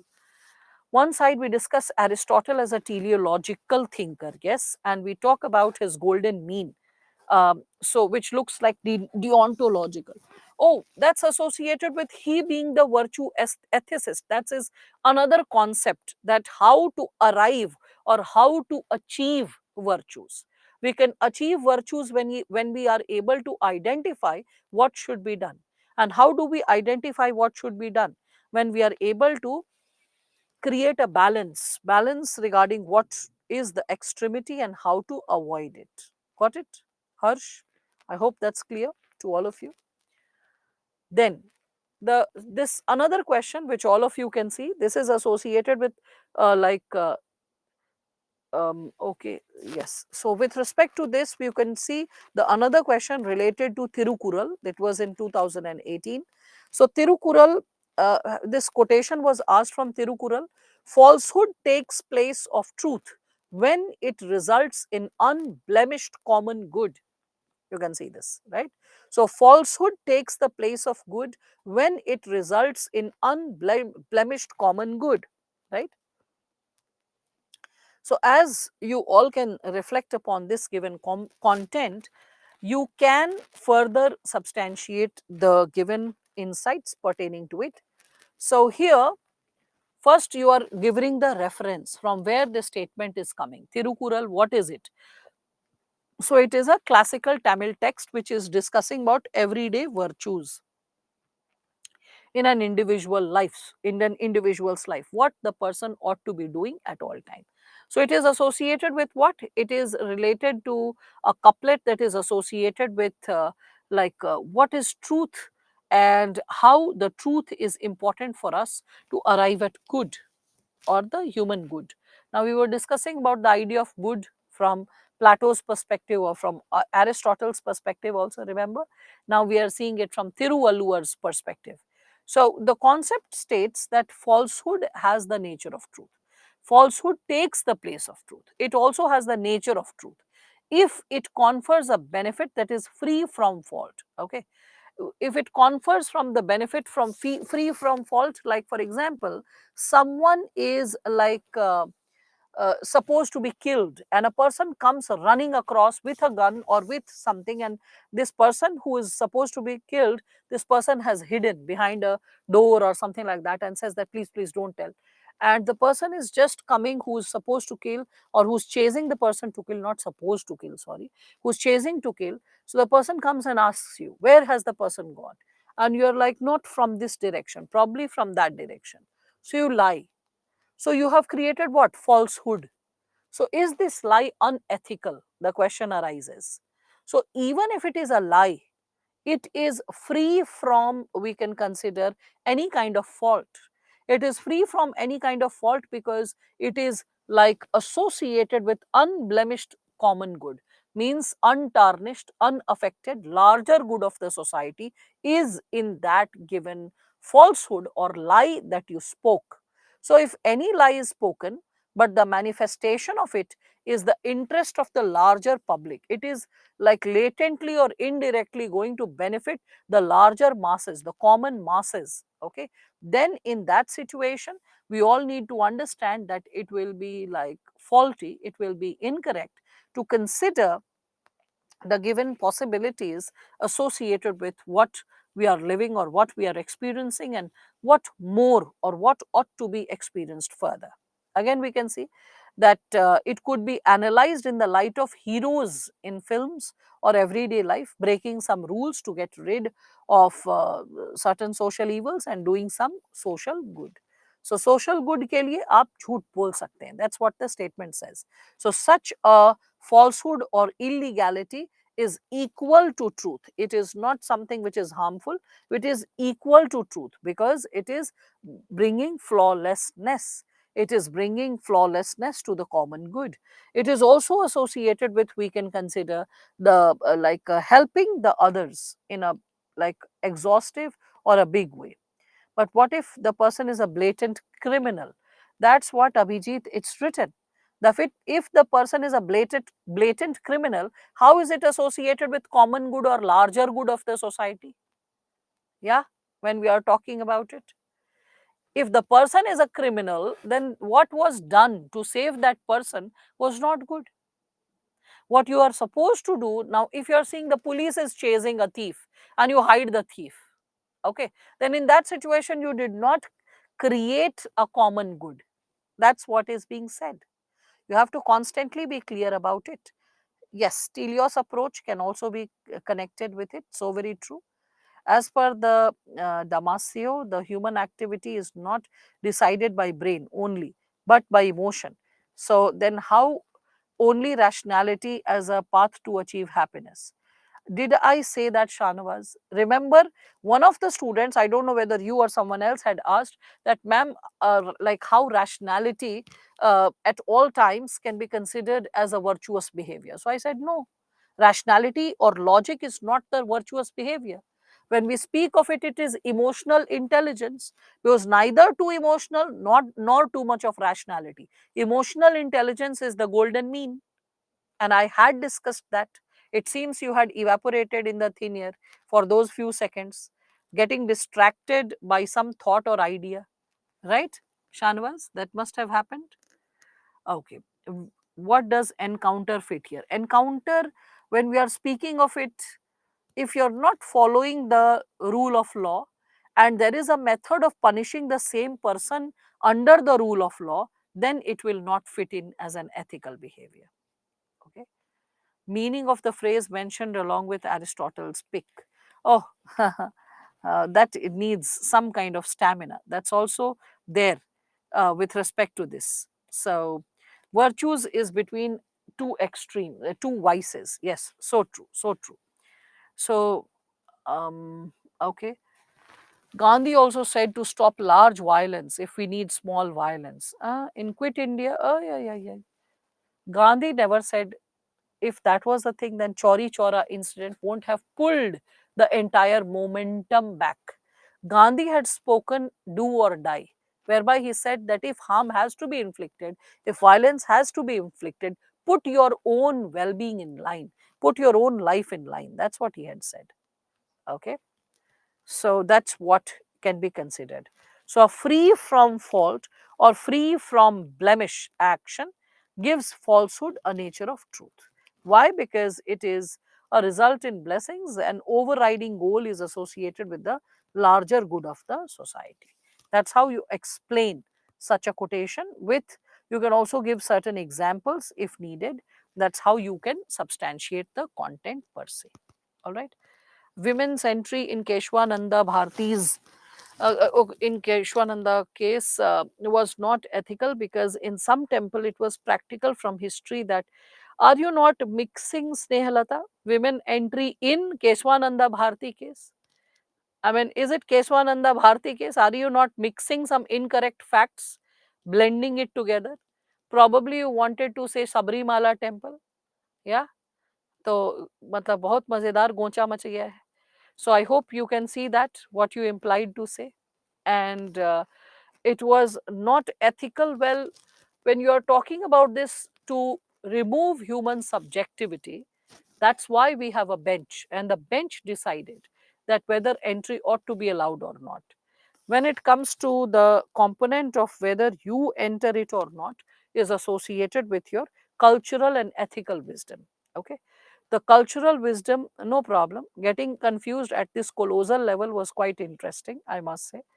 So, when we are talking about reflecting upon the concepts, you are supposed to reflect upon the insights in a more thorough manner.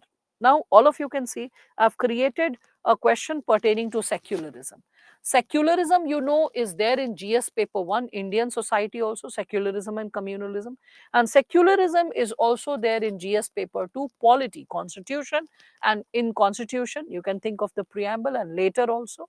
So, the concept of secularism, I have connected it with Nehru, and is it an ethical concept? Okay. So, I have given you, provided you with an answer. First, what is secularism?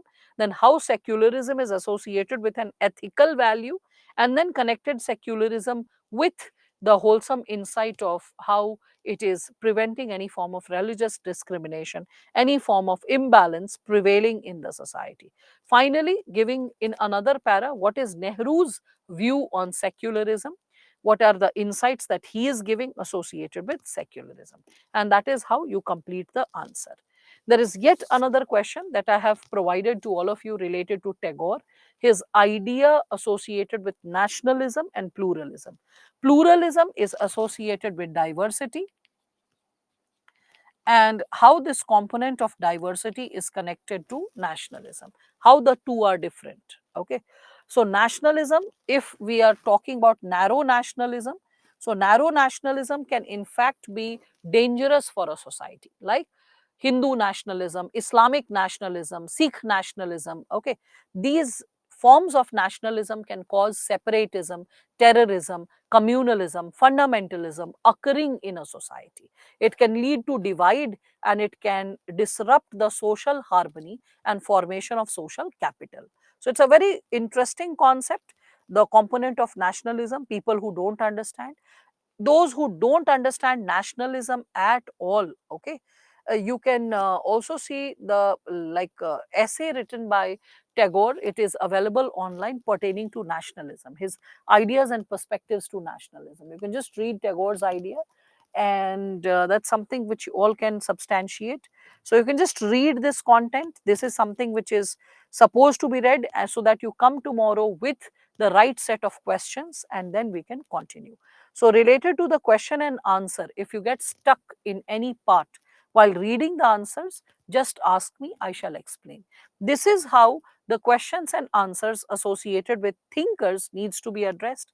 In this case, I provided Indian thinkers so that whatever is not there in the bullet or not so very detailed, in a detailed manner explained in the bullet points, you just get to reflect upon it and understand it from this given perspective.